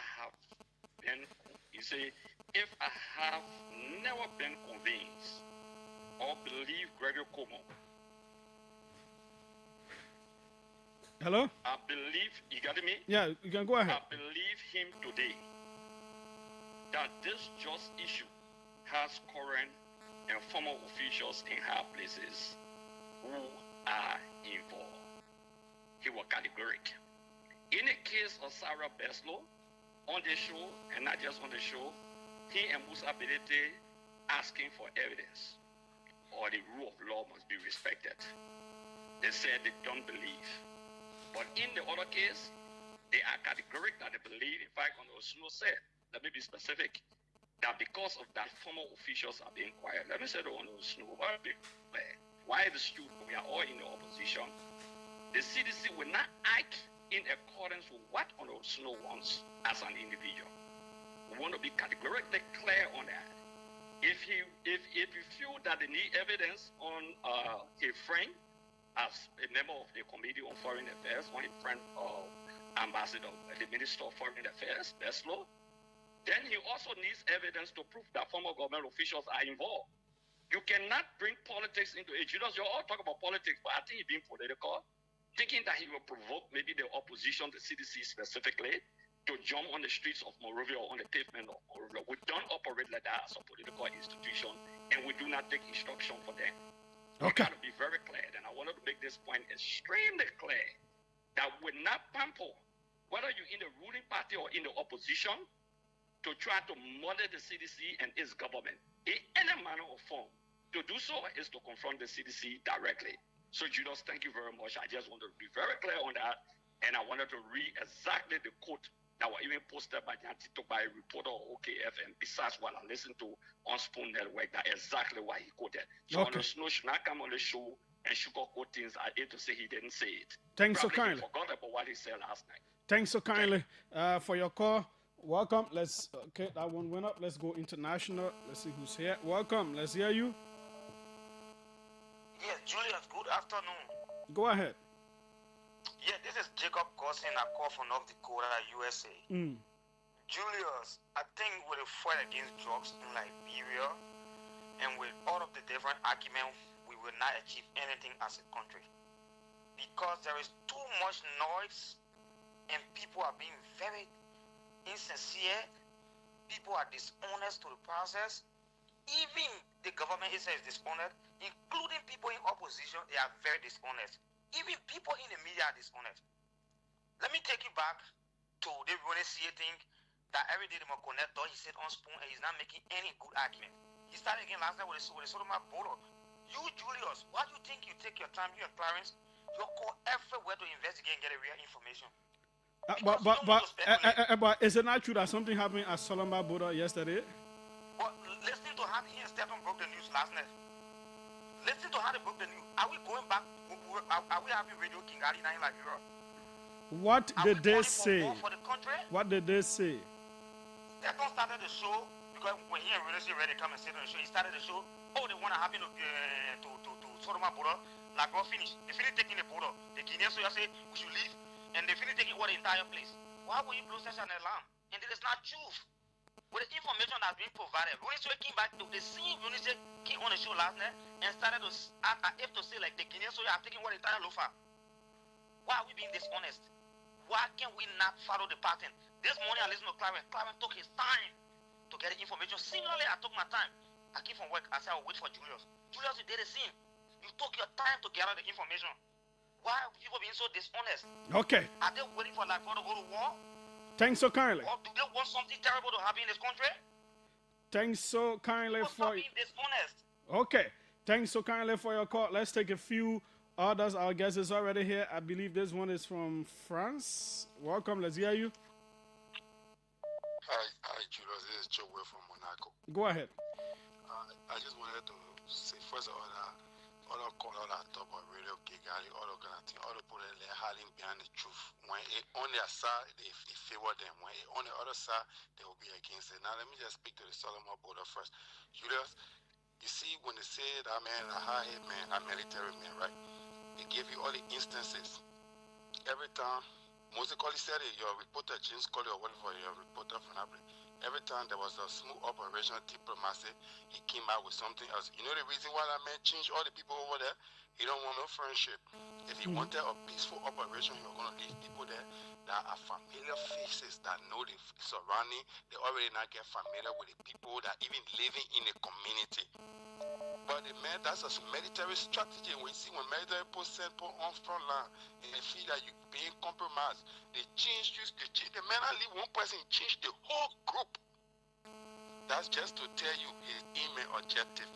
He don't want no peace order. That man can't order. His mission is to take that place. Any other thing they're doing in the end, he know that place already for him. Now let me just talk about something the other time, about the story the man was speaking about. The first time Gregory Coleman spoke about big government official, he said, in this government, he didn't say no previous and past. I don't know where they put it and start adding that other one there. When the man spoke to Mika, he said, in this government. This government. I think he also said something about past in the. That's why I want to say the next time now when they after he said that they tried to pressure him. The next short interview he gave, that was when he said, and past, both past and present are involved and we take honor it. But because he had already exposed it, that the man said it in 2 times, Judah. Okay, thanks so kindly because of time. Let's squeeze in this other one. Welcome. Let's hear you. Hello. Julius, how you doing? I'm fine. Go ahead. I'm calling from Minneapolis, St. Paul. This is Leo Swore. Okay, go ahead, Leo. Julius. Every day we, as Liberian, we are proving to the world that we are very insignificant people. I think since the 1990 war, Liberia have lost relevance completely. And again, one of the things, Julius, we have the news, the international community to do the investigation on the drugs issue is that it is glaring. You don't have to be a rocket scientist. You know, sometimes in Liberia, when people speak truth to power and they are boldly faced, proceed to be arrogant, proceed to be rude. And Musa is right. They don't care about Baga feel or not. But how to do it, you have to do. But don't blame Baga, blame Liberian people. We are too late. No fool can make Liberian people move. Right now, if there be a restaurant in the country today, get in the street. But there's no restaurant there. That's trying to damage our character, our personality. But who cares about it? They allow Baga to have a way. But if there are no rights in the country today, you're going to sit on the street. Demonstrating. Okay. We are insignificant people to the war. Thanks so kindly. Let's see who's here on the local line. Welcome quickly. Welcome, Julius. Yes, go ahead. Let's hear you. Yeah, my name is Dauda, but I'm calling from Lockington. Mm-hmm. Julius, on your first point, you see, we all were here during the past regime when they were dedicating the ministerial complex that started doing Manasevita and ended doing George Weah. President Weah called by that time former President Sirleaf for that dedication. In fact, the former government have consistently referenced the work of the former President Sirleaf. But during this time, we are not seeing it. In fact, including people that were criticizing the past regime. Today they are in power, they are in various ministry agencies, they are on several occasions refused to reference the past regime when it comes to projects they started. It is wrong. And just how you said it, we can't keep doing a country like this. And so they start project when you end a meal at raw wings. And lastly to the drugs issue. Plus, there's another drugs issue. The entire security sector is not trusted anymore. We are calling on the president to see how best he can bring international investigation to start the investigation on the drug issue. Other than that, we'll just be dancing in a cycle at the end of the day. Nothing will come out of it. Thank you. Thanks so kindly. Welcome. Let's hear you. Hello. Yes. Yes, go ahead. What's your name? Where are you calling from? Thank you, Julius. Let me say good afternoon or good evening to His Excellency President Barker. So for the record, this is Summer D. Kekwa and I join you from my Giri. I honor the kind of a new party in the bureau. I think I want to appreciate Alfred Judge Johnson. His consistency always for the last 7 to 8 years. Every time you call him or Kelvin, he always provide his independent opinion when it comes to national discussion. I think the afternoon no exception. Let me also thank the two lawmakers. But I think it is sad always to see people who are giving the high court of power to sound on public platform as though they are identifying a problem or they are complaining. No, these are the people who have the right to even call the president to check. But if you had national issue, critical issue, they sound on the radio like, they were pronouncing that they're fighting the government or they're fighting the president. If you know that they are higher up involved in the issue. How are they fighting the president? No, I said it sound like, they were saying that they're fighting the president. So, and my point of contention is, if you know they are higher up in the government, you have a right to call a minister to question, the other question, whosoever you think they've been involved in. Where are you? Samuel? Are they telling you that you have 1 minute remaining? I think that what happened is because you are still on the line, but you're not being heard. Welcome, let's hear you. Good evening, Julius. Yeah, second to last caller, quickly. Thank you so much. My name is Isa Walla, the call from Corway, New Jersey. You know, listen to your talking point, and thank you for the analysis, and thank you for all your student guys. But my intention of being during the honorable day, we had the opportunity that invested in the lawmaker to impeach the president because for a closing, all of the angles, and if you are discussing national issues, forget about your personal feeling as a lawmaker. Because people are looking at you to lead them tomorrow. But he leads the entire discussion when with personal feeling. What is the personal feeling? A personal feeling is that the way he emphasized every person, the way the president feels, the way the Slow was clear on the issue, discussing the issue. Slow is not someone that is supporting the government, but he's experimental and will give you a candid opinion to the yeah, so I'll give you a candid opinion too. So because candid opinion was solved today. So you like it because yeah, but he ain't what the man saying. The man saying the house will not do anything. The house janitor will not do anything. He has critiqued his own house. He's a member of. That's the function of the lawmakers. So you want Musa ability to go and say house that invite the president blah blah blah. That he must do it. He can do that. He can go. He can yet do it by himself. No, the law provides. Okay. Thanks so kindly. Let's squeeze in this final one. I think this number is from Nigeria also. Welcome. Let's hear you. Good evening, Julius. Yep. What's your name? Where are you calling from? My name is Chris Maker and I join you from Lagos, Nigeria. Julius, I like the way on the snow sometimes he handle the issue.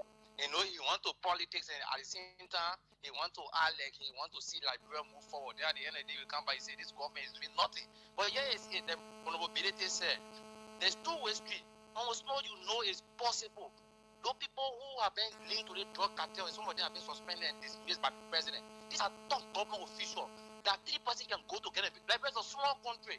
So to tell over the thing that it is not true, even maybe that the president or that the RD to be thinking that it is that those people who tell people say you're bringing drugs in the country. That's the only way we are already thinking. Okay. Those people they brought the drugs in the country through certain group of people, and those people have been exposed. So we can keep asking the strong questions and not be overthinking that say, oh yes, it is the president or the RT that be here. So all the people that being apprehended, those people are not the people in the government. Okay. Thanks so kind. Okay. Thanks so kindly. That's how we will end it. Wow. Okay. Tomorrow we'll be here again. Another enlightening conversation we will have. Let's go into MCSS. Something seems to have been brewing in the MCS. We have Augustine N. Nyomui. Is that how you pronounce the name, sir? Exactly so. Nyomui. Which dollar is that? I'm Kisi from Foya District, Lower Country. And what does that mean? It's a warrior name. You know that name meaning. I ask for a name meaning that you say warrior name. I don't need to tell people that it's a warrior name. What a meaning? I won't know. So I'm telling you it's a warrior name, right? So I don't need to educate people. I can't open education for people. I'm saying it's a warrior name. Yeah, but what does that mean? Warrior? Yeah, I beg you. But you know the meaning. You know the meaning. I'm not going into the issue. You're not traditional man for Foya District. No, you don't know the meaning. So like Jalife. So let's go to other issue. Yeah, Mr. Nyamu. You're not kissing me, I beg you. Yeah, that's what it means. I can know the meaning. No, I let people need meaning. No, I beg you. So find all the side, man. Don't give me. Okay. MCSS, Monrovia Consolidated School System Teachers Association, issued a press release on the 3rd of August 2026, where you outline 13 counts against the current head of the MCSS. What is going on? We thought MCSS was making progress recently. What's going on? So, Mr. Jay, thank you very much. So, MCSS have been making progress. So the first thing is, I said I bravo and congratulations to the former Superintendent.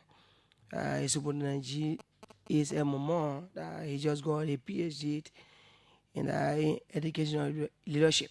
So, we're doing extremely well. He got stranded and something different happened due to political stuff. So, Mr. Jim A.S. Momo, congratulations to your PhD. So, that will love you so much.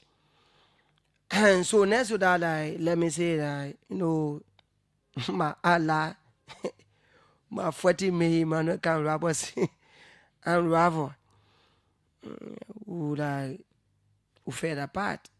But being he's a young man, so and politics is not static. We fought and we realigned. Though we're now working together. So we say thank you for all your hard work doing the system. And down to the support staff, the security that work for 12 hours and you making less. Just more money, $60, $50 every month. So MCSS is not calm. We are not calm, trust me. We just been quiet. But Mr. Jet, things are not fine with MCSS. What is going on? We have Dr. Agori Stevens there as a superintendent. Yes. So, trust me, she's our mother. And we love her so much. So, she came here and she took over the system, being the neutral person, right? So, you have done how MCSS Teacher Association talking. Over a year, trust me, right? So many times we're having press conference, we call OKFM or media institution. So they are representing the press conference. And Dr. Stephen Kim, over a year, who are not issue a statement. Well, send the Madam Kim, the Madam says she can work with the association. Or the period agreement that was signed, we showed to the Madam. We wrote a series of letters. And Madam is not responding. Madam say she's not accountable to all. She's a presidential appointee, which is fine. And trust me, as president, a sitting president, I believe in women leadership. Let me read some of the paragraphs. However, despite the huge financial support given to authorities of MCSS, headed by Dr. Ogori E. Stevens as superintendent, who was dismissed on April 25, 2017 by former President Ellen Johnson Sirleaf, while serving Grand Bassa Community College as acting president due to corruption and administrative ineptitude, knowingly. Was she dismissed? Is it true that she was dismissed? And Former President Sirleaf? that assuming that Madam Stevens is aware that she was dismissed. Is this information true? So what you need to do is, so let me tell you that you as a journalist, and so like you are what is the evidence? So so that I gave you this. So what you need to do is you are researcher. So I give you just April 25th, 2017. So another person need to contact a senior big brother who is good, who is currently the information minister. So he pronounced it because he was a presidential press secretary on Madam Sirleaf. And so sometimes people can give me evidence. So that does he want to challenge it? So we give you reference, right? You can contact the executive marshal, currently information minister, Jeremy Pierre, a senior big brother, very good guy, very big brother, diligent, committed. He was a presidential press secretary at the time. And so you contact him, he will tell you. And let me just tell you this. Once you were dismissed, the entire board was dissolved. So you mean, so you know I don't know. I don't know why I'm not seeing anything about it online. So at the time, let me tell you, the community college did not have a website. So you know when they created all the community college, local community college, there was no website. There was no website. Let me tell you this. There was no website. So in fact, I will make even reference to you, the former MCC artist superintendent, Jerry Nyangbe, Sando Community College, no website. In fact, people say the man carry PhD. Jerry Nyangbe not get PhD. So he said to Sando Community College, no website. So trust me, when they created all those community colleges on and say there was no website. It was later the website got developed. Okay. So, now, knowingly and seeing Dr. Augury E. Stevens serving MCSS as superintendent is counterproductive and undermines the fight against corruption and good governance within our education sector. Henceforth, we are calling on President Boakai to unconditionally dismiss Madam Augury Stevens, as was previously referred to at the Grand Bassa Community College, based on the following counts. One, that Madam Augury Stevens, now referred to as Dr. Augury E. That Madam Augury Herring, now referred to as Dr. Augury E. Stevens, superintendent of MCSS, who was previously dismissed as acting president from Grand Bassa Community College for corruption and administrative malpractices. Two, that Superintendent Stevens undermined the Liberian Senate resolution on December 23, 2025 on count 1 of the mandate calling for a fresh, transparent, and jointly conducted employees verification involving MCSS, MFDP, CSA representatives from the Senate Committee on Education and Public Administration, thereby hiring 31 unverified personnel that were never part of this unique exercise, leaving out a total volunteers of 217. Can you talk about this? So let me just tell you this, right? So sometimes, many people don't know. Let me tell you. I have the document in my phone. You need the document before I leave. I will send it in your phone. The Senate gave a mandate.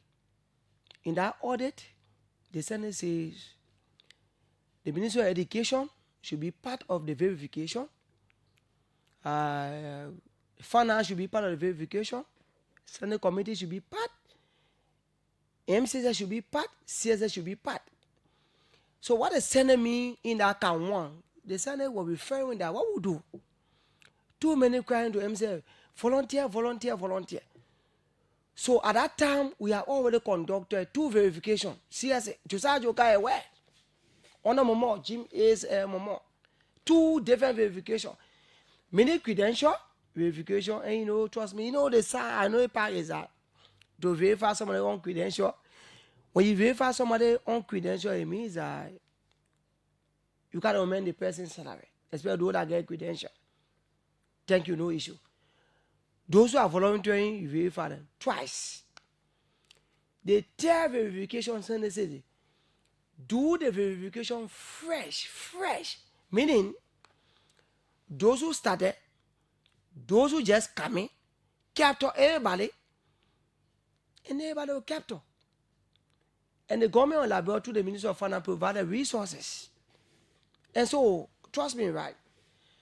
They provided resources, everybody will contact all the CSF documents right in my phone.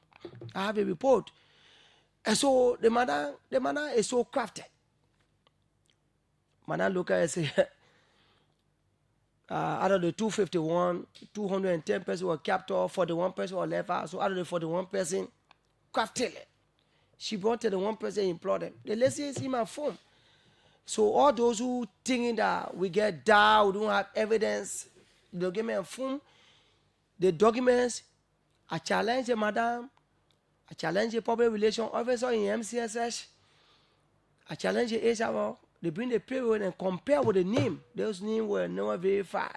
The madam brought 31 name from us. So we know those who are verified.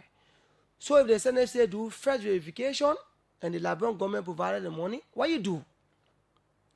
Those are within, you bring them on board and employ them instead of going outside to be employed. So the madam breached what the Senate mandated her to do. And the money came from the recap budget. Just the recent recap budget. And you know, when the government passed, when the legislature passed the recap budget. And so because we don't have enough time to have a whole lot of counts, you are saying rather than employing the volunteers after all of the exercises, she allegedly employed 31 unverified personnel. Where did she take them from? Were they not from the volunteers? She took them from out of the system. She took them out of the system. Some of them she took them. Many of them are their her relatives, her friends, her cronies, and she brought them in the system. Are the volunteers still unemployed? The volunteer 217. Let me just give you the information. Trust me, right? As of next week, we'll make central office basic, meaning her office. The volunteer we are talking about, the 217, they were somewhere at central office. There will be nowhere at central office. We will not embarrass them. There will be a protest at central office next week. All of the volunteers and those who seeking salary adjustment, we are not talking about even salary increment. The volunteers, the 217, we are somewhere at central office by next week. Trust me. I don't know how she will work. We will never embarrass our office. We'll be opposite our office. The volunteer will appear with placards. The salary upgrading, those who get degree, you get master degree, and the government of Liberia through MCSS paying you C certificate or the associate degree. We just get called I've just returned from India. They've been calling on the station online. And today the guys are here. They are master. And they been pay C certificate salary. Some of them pay associate degree salary. All of them were sample. So we'll have two different groups. A sample sent over by next week. Because the man is saying she cannot listen to the association. Despite the government of Liberia, I send you the information. And the government of Liberia agreed to adjust MCSS teacher salary and to also increase MCSS teacher salary. That agreement is signed. The Deputy Minister of Education, Minister of Foley, sent by Daso Jala. If you look at the signatories, you will see that different group signed that agreement. The man says she can't honor the agreement. Okay, let's make progress with count 3. That Dr. Ogori E. Stevens failed to adhere to the teachers and other educational workers plies by her refusal to adjust the monthly salary of employees, many of whom are degree holders who are currently, okay, you made that point. That's the point. While the central government is giving huge financial support to MCSS, yet this quote-unquote, it is your words, corrupt old woman have hired 2 directors for administration, Mr. Peter Marshall and Madam Miata Sharif, with a monthly salary of close to $2,000 United States dollars, at the detriment of many employees making below 110 United States dollars. So, is this information true? How much are directors supposed to earn? Yes, so let me tell you this clearly. So, you know, sometimes when you listen to some callers when they call, sometimes I cry. I go home, I don't rest, I don't sleep. So MCSS, according to the structure, the organogram of MCSS, MCSS Director for Administration, we have just one. And so we have one person that, quote unquote, I'm told, he's on pension list, but he's not pensioned yet. Who can pension that civil servant is in the preview or that's the civil service, CSA. So Mr. Peter Marshall is currently the Director for Administration. He been there, he promoted by the former superintendent, Mr. Jimmy A.S. Momon. The man came, the man using her executive secretary, Mieta Sheriff, promoter, or she's serving as director for administration, and they both parties. Each person is making close to $2,000. Why you have teachers are crying? Caretaker is making 100 less than $110 US. You want to verify that? So sometimes we can't talk, we feel that we're not political. You can visit the school, go to the school. As a caretaker, as a security, how much are you making? How much are you making in US? And so how much directors are supposed to earn? Is this more than what directors are supposed to earn? No, directors, like the current director, the Oma, that the current guy promoted, they're making more money. No, I mean the other directors are... No, director made less than $8,000. No, less than $8,000. No, students have been in the system for long. I've been in the education sector for a long time. Right, so director made less than $8,000. All of the directors are saying the best batch, the best leadership, the best superintendent administration. We have a lot of them that pass.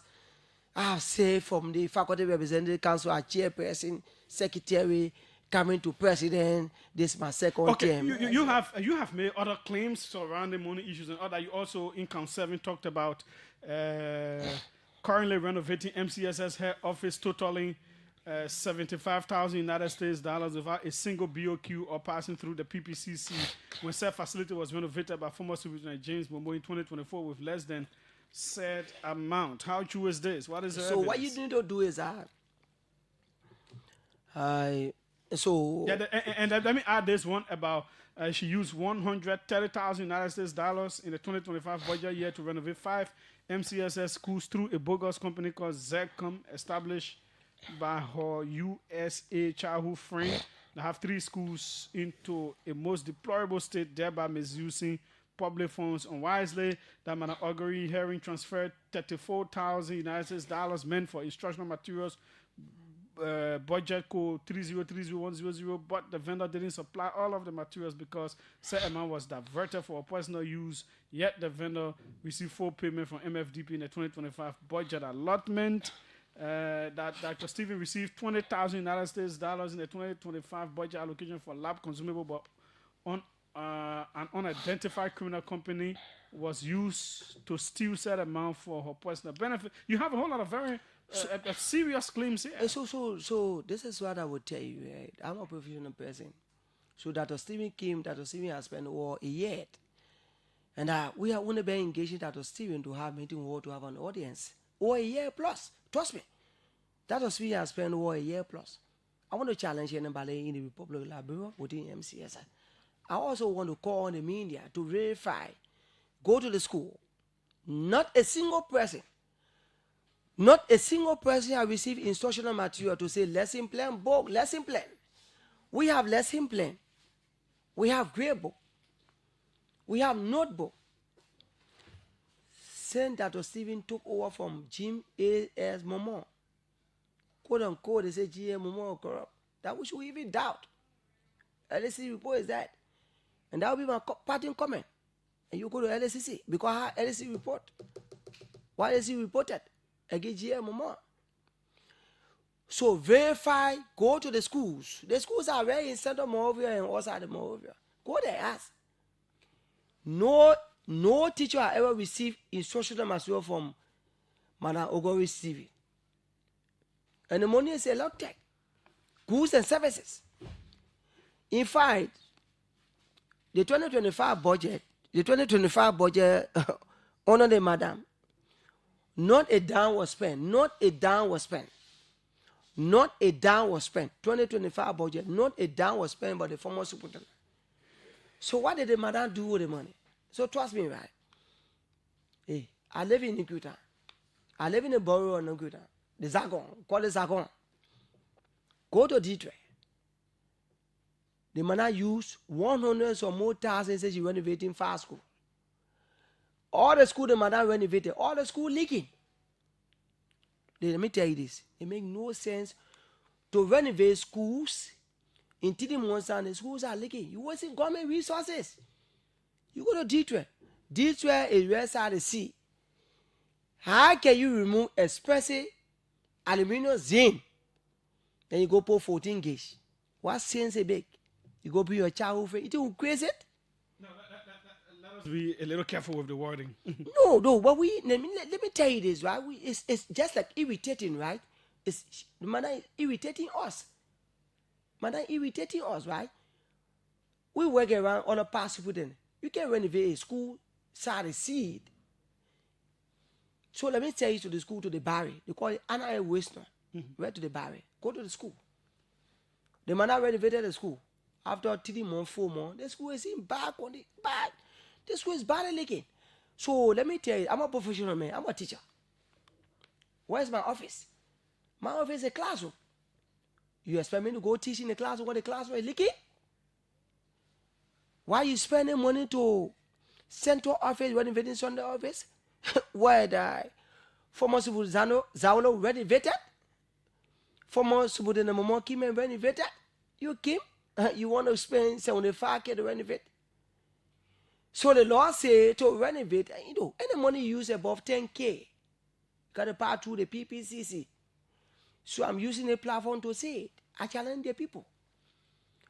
Let it bring what's the bidding process? The competitive bidding process. I just want to challenge it. I challenge the public relations officer. Let it show us who built to renovate central office. Even the TD schools they're renovating cost in the 2 million government provided. The Liberal government just provided 2 million to renovate TD schools. What's the BOQ? In the end, what do you all want to see happen? And so, in the end, let me say this first. We want our teachers, our caretakers, our securities, our school administrator, man, including myself, man, we make it small money back. Let me just speak about English simple. We make it small money. So let me announce my side to Popular Library, right? I'm a BSc holder. And then currently I'm doing my master. Yeah, this is my 3rd semester. So meaning very soon I'll be coming up. So my take home after all the tax deduction. My take home is $195 US plus $14,000 Liberian, sometime $15,000. That's a chicken change for me. So I do comparison analysis. So before taxes, it is what? Because your pay is not your take home. It's still $175 US. Total for BSc. You are above the. So for BSc, it's You $175. are above the LD and USD. That's why I'm telling you, it's $175. Okay. So for master, it's $525. So for master, they make less than 500 take home. So let me say this so you clear. Let the public know this. I have my brother. He work with Public West. I don't want to call him. He got a BSc, I have a BSc. He makes around $8,000. And so I don't want, I may let them show your pictorial and after the show. I Minister of Finance, a caretaker or security, making that less than 300 US. A caretaker in MCSS is making less than $110, less than $100 US. I'm telling you this. So what we are saying, a caretaker in MCSS, let me tell you, when you work in MCSS, the school, our school system, one school get around 900, 1,000 students. A caretaker catering to Bible, security, just basic, all the security in MCSS work for 12 hours, no day off. 12 hours in a month, no day off. They may take some $70, $80 with 4,000 or 3,000. So a caretaker, the Minister of Finance or Judiciary, they take home 300 or let's just say 250. Why are you saying? How many persons were at the Judiciary? How many persons were at the Minister of Finance? Have you visited Thomas? Thomas get all thousands students. Including the staff. They take caretakers who are busy 24 hours. So why you pay them $700, $80? So what do people want? For her to be dismissed or for her to implement? So the first thing here is because the banana said the agreement, this is not America. In America, she always say, this is not America. And I can't work with it. So let me tell you this. we wrote the president already with the finance minister because we've been writing the board. MCL board is a very good board, headed by Major Shafai, John Cheru Shafai, education minister. Even though education minister is supposed to be in the board, even Major Shafai is supposed to be on the board chairman. You know, they don't know how the system works. The UP government, I mean, they don't play the book. So they don't respect people they make in the system. So our system, MCS, is very unique. Our board is well structured, right? The first thing you do, a president, you come here appoint the board. Do you announce board chair or board school chair? No. Other the board members meet. They go to election and elect board chair. On the contrary, it was only the government and the previous government that are not board chairs. So, which is just laughable. They don't know. Let me tell you this. Education minister is not a board member. No. The law says education ministry is a statutory member. MCC, statutory member. Education minister, no, he can't be there. The president can want to be there. Send the formation on MCS, send the creation on MCS, send 1964. It's a deputy minister for instruction. Let me say that clear. It's a deputy minister for instruction. So yeah, Chief, because of the time, I mean, what is the intent of raising all of these things? What does the MCSSTA want? So the intent here is, the first thing is the madam is I don't, maybe somebody will say the president is so the madam does not respect labor. The madam does not respect. So therefore, do you reaffirm this paragraph in your statement? We maintain as an association that there will be a civil disobedience of the MCSS until Dr. Stevens is removed immediately to restore calm and sanity. And that's exactly so, Mr. J. Trust me, by next week we start that civil disobedience. Next week. So that means schools will not open correctly because we are almost going to school opening time. No, listen to me. Let me tell you this, Friday. There will be no washer in MCSS because the civil disobedience was about next week. It was our office. First, the volunteer will go on as themselves. They will go down there. Second, those services will be upgraded. But then I wish when the CSA boss can talk about that a whole lot of volunteers at MCSS were placed on payroll. You know, so this is fine. I love Josiah Joka. You see, one of the five government officials I like. So certain things we will not talk on the media. I don't know what kind of verification they are doing because you can't be doing head count. So you do after the head count, then Nicodemus in Pier 31. I don't know where to what process they pass. Hey, I wouldn't say this clear that Josiah Joka will love him so much. He's a good person. We don't know what is happening, but trust me, look, the volunteer will have to be employed. If you are not employed, salary is not upgraded. Salary is not increased. Let me just tell you this: MOE schools. Teachers, I get BSc, MOE, BSc, hold on. They make it more money more than me. Don't see me here talking so. I hear to really the president as a sacrificial you are doing. Right? I just make it some more money. Okay. His name is Augustine Nyomui. He's the president of the MCSST. It has the MCSS Teachers Association. My name is Julius J. We do not have Dr. Stevens' number, but I spoke. We were able to contact the spokesperson of the MCSS, and he said to us that she'll be speaking at the Ministry of Information tomorrow in response to all of these allegations and all that. So, just so you know that we've reached out, they say they are not commenting any further. She'll be speaking at Mika tomorrow. 777-700-995, 555-995-995, the numbers to call, and you will be through. MCSS issues coming up, 13 counts against the current head. Yep, let's take your calls now. Welcome, let's hear you. Good evening. Yes, go ahead. What's your name? Where are you calling from? Okay, this is Johnny Smith, and I call you from president. I call to support the president in studio, and the soup must go. Our salary must be adjusted. Our volunteer teachers should get back to be placed on payroll. Nothing less, nothing more. We will not go to class. Thank you. Okay, thanks so kindly as well. Welcome. Let's hear you. Hello? Yeah. Yeah, good evening, Julius. Let me say good evening to your studio guest. This is Elvis Panama Captain, and I call you from Oro, member of the United Party in the Ledger Bureau. I just want to take this time to appeal to your studio guest. I think the best way forward is to find amicable solution because school is about to open.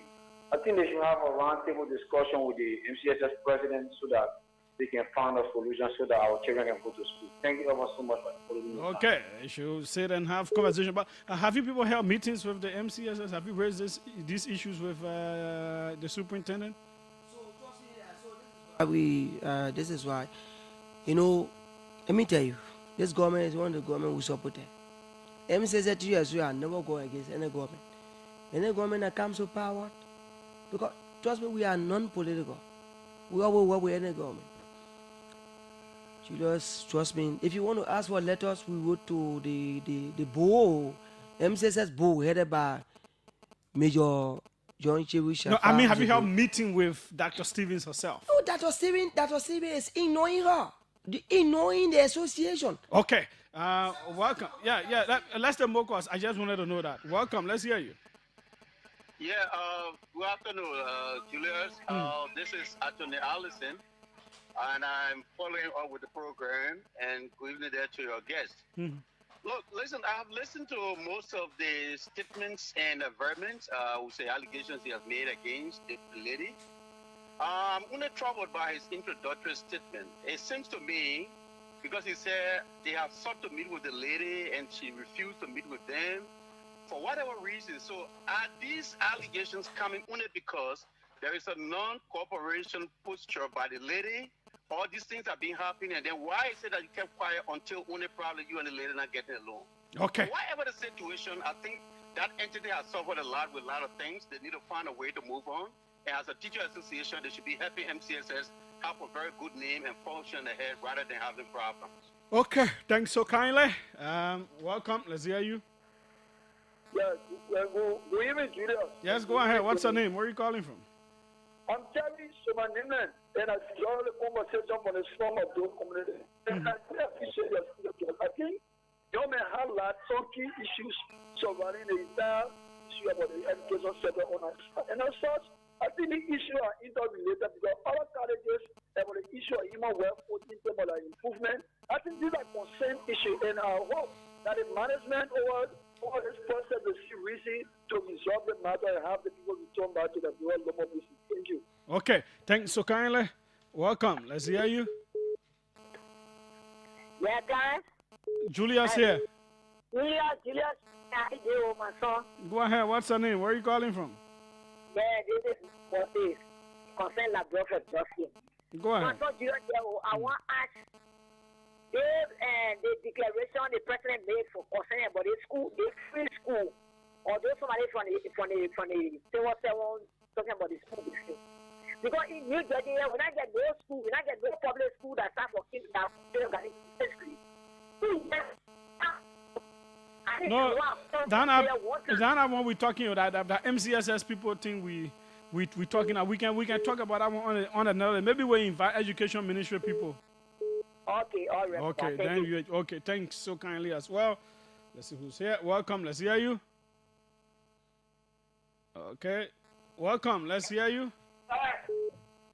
Hello. Hello. Yeah, hello. Go ahead. Let's hear you. Yeah, Julius, I'm Edward Sheldon. I call for Central Virginia Back Settlement. You know, my brother, I'm listening to brother in the studio, but there's something has just gone through my mind. That the deputy minister for instruction going to sign a paper to increase MCSS salary. What about most of our other teachers? You see, look, Julius, we have to be very mindful in this meeting. Why I see the brother speech, but we are all government instructors. I mean, why would the minister be so segregated? It's dangerous. It doesn't. Oh, but then you should raise your own issue. Now the poor raising their own issues. No, Julius, no, Julius. Somebody has to stand. This is how. Yeah. So they had a man standing for themselves. So you stand for yourself. So since he has stood, Julius, since he has stood, it's the kind of raise the issue. I feel for them. But at the same time, and the ministry should not be doing those kind of things because it smells very bad. It's dangerous. Okay. Thanks. Thank you. Thanks so kindly for your call as well. This will be the final one. Welcome. Let's hear you. Yeah, hello. Yes, go ahead. Let's hear you. I'm just calling. I call you from UN Drive. Mm-hmm. I've been following the studio guys. You know, they were in a studio before. I followed them. I don't know. Judah, look, let me free. We got when they say the Rocky Apple Institution, MCSS is one in this country. LMA is another one.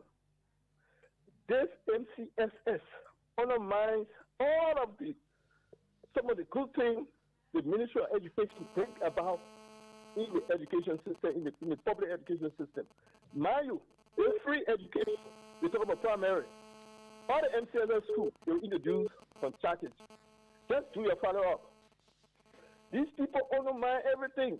And what got me so disturbed, when I listened to him first, he said they want, yes, go ahead. Yeah, he said they want somebody from within their cycle to head the MCSS so that their clique can be stronger. Whenever you bring somebody from outside to try to revamp this institution, they go against it. Okay. Okay, thanks so kindly. Because of time, he's squeezing this call from overseas. 30 seconds, let's hear you. Hi, Julius. This is Abraham Daniels calling you from Massachusetts, USA. Mm-hmm. Can you hear me? Yes, clearly. Go ahead. Yeah, a government that came with a campaign slogan to eradicate drugs proceeding this way, I think it's a failure on the part of the government. Yeah, Chief, we finished with the drugs thing now. We're talking MCSS matter. Thanks so kindly. We'll come back to the drug discussion on tomorrow. You have 1 minute, 30 seconds to wrap up, sir. You listen to the calls. So thank you very much. So let me go to the previous caller, right? And so he said MCSS have been undermined MOE. So he doesn't even know how MCSS function. Let me tell you this. Underman and Serif, MCSS. We got time for all so that listen, history. so this is the issue. You just wrap up. Yeah. So Ministry of Education introduced the school system because that was a model for MCSS. It didn't come for MOE. It came for MCSS.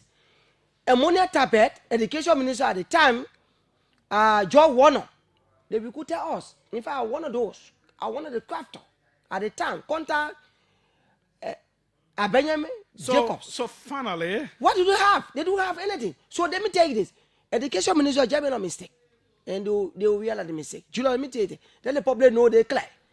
In MCSS, our students are insured. When you sick, you get medical slip. So at the end of the day, Dr. Stephen, there will be PTA fee. That the Education Minister knows that there will be a PTA fees because the government is not sponsoring, giving subsidy to the school. But the government said they come and do all that one. That's a show, man. That's a show. Let me tell you. The process will introduce Onaman and Serif from first grade to Navry. So that's a sure rate. Okay. Thanks so kindly for being here. My name is Julius J. We try to, we'll listen out tomorrow and hear what she has to say. We have to bring Education Ministry in as well on this free school thing and all of that is important. If we can get the minister, that would be a very good thing. My name is Julius J. Tomorrow will be another day. From the golden sand of Maryland County to the lush forest of the Western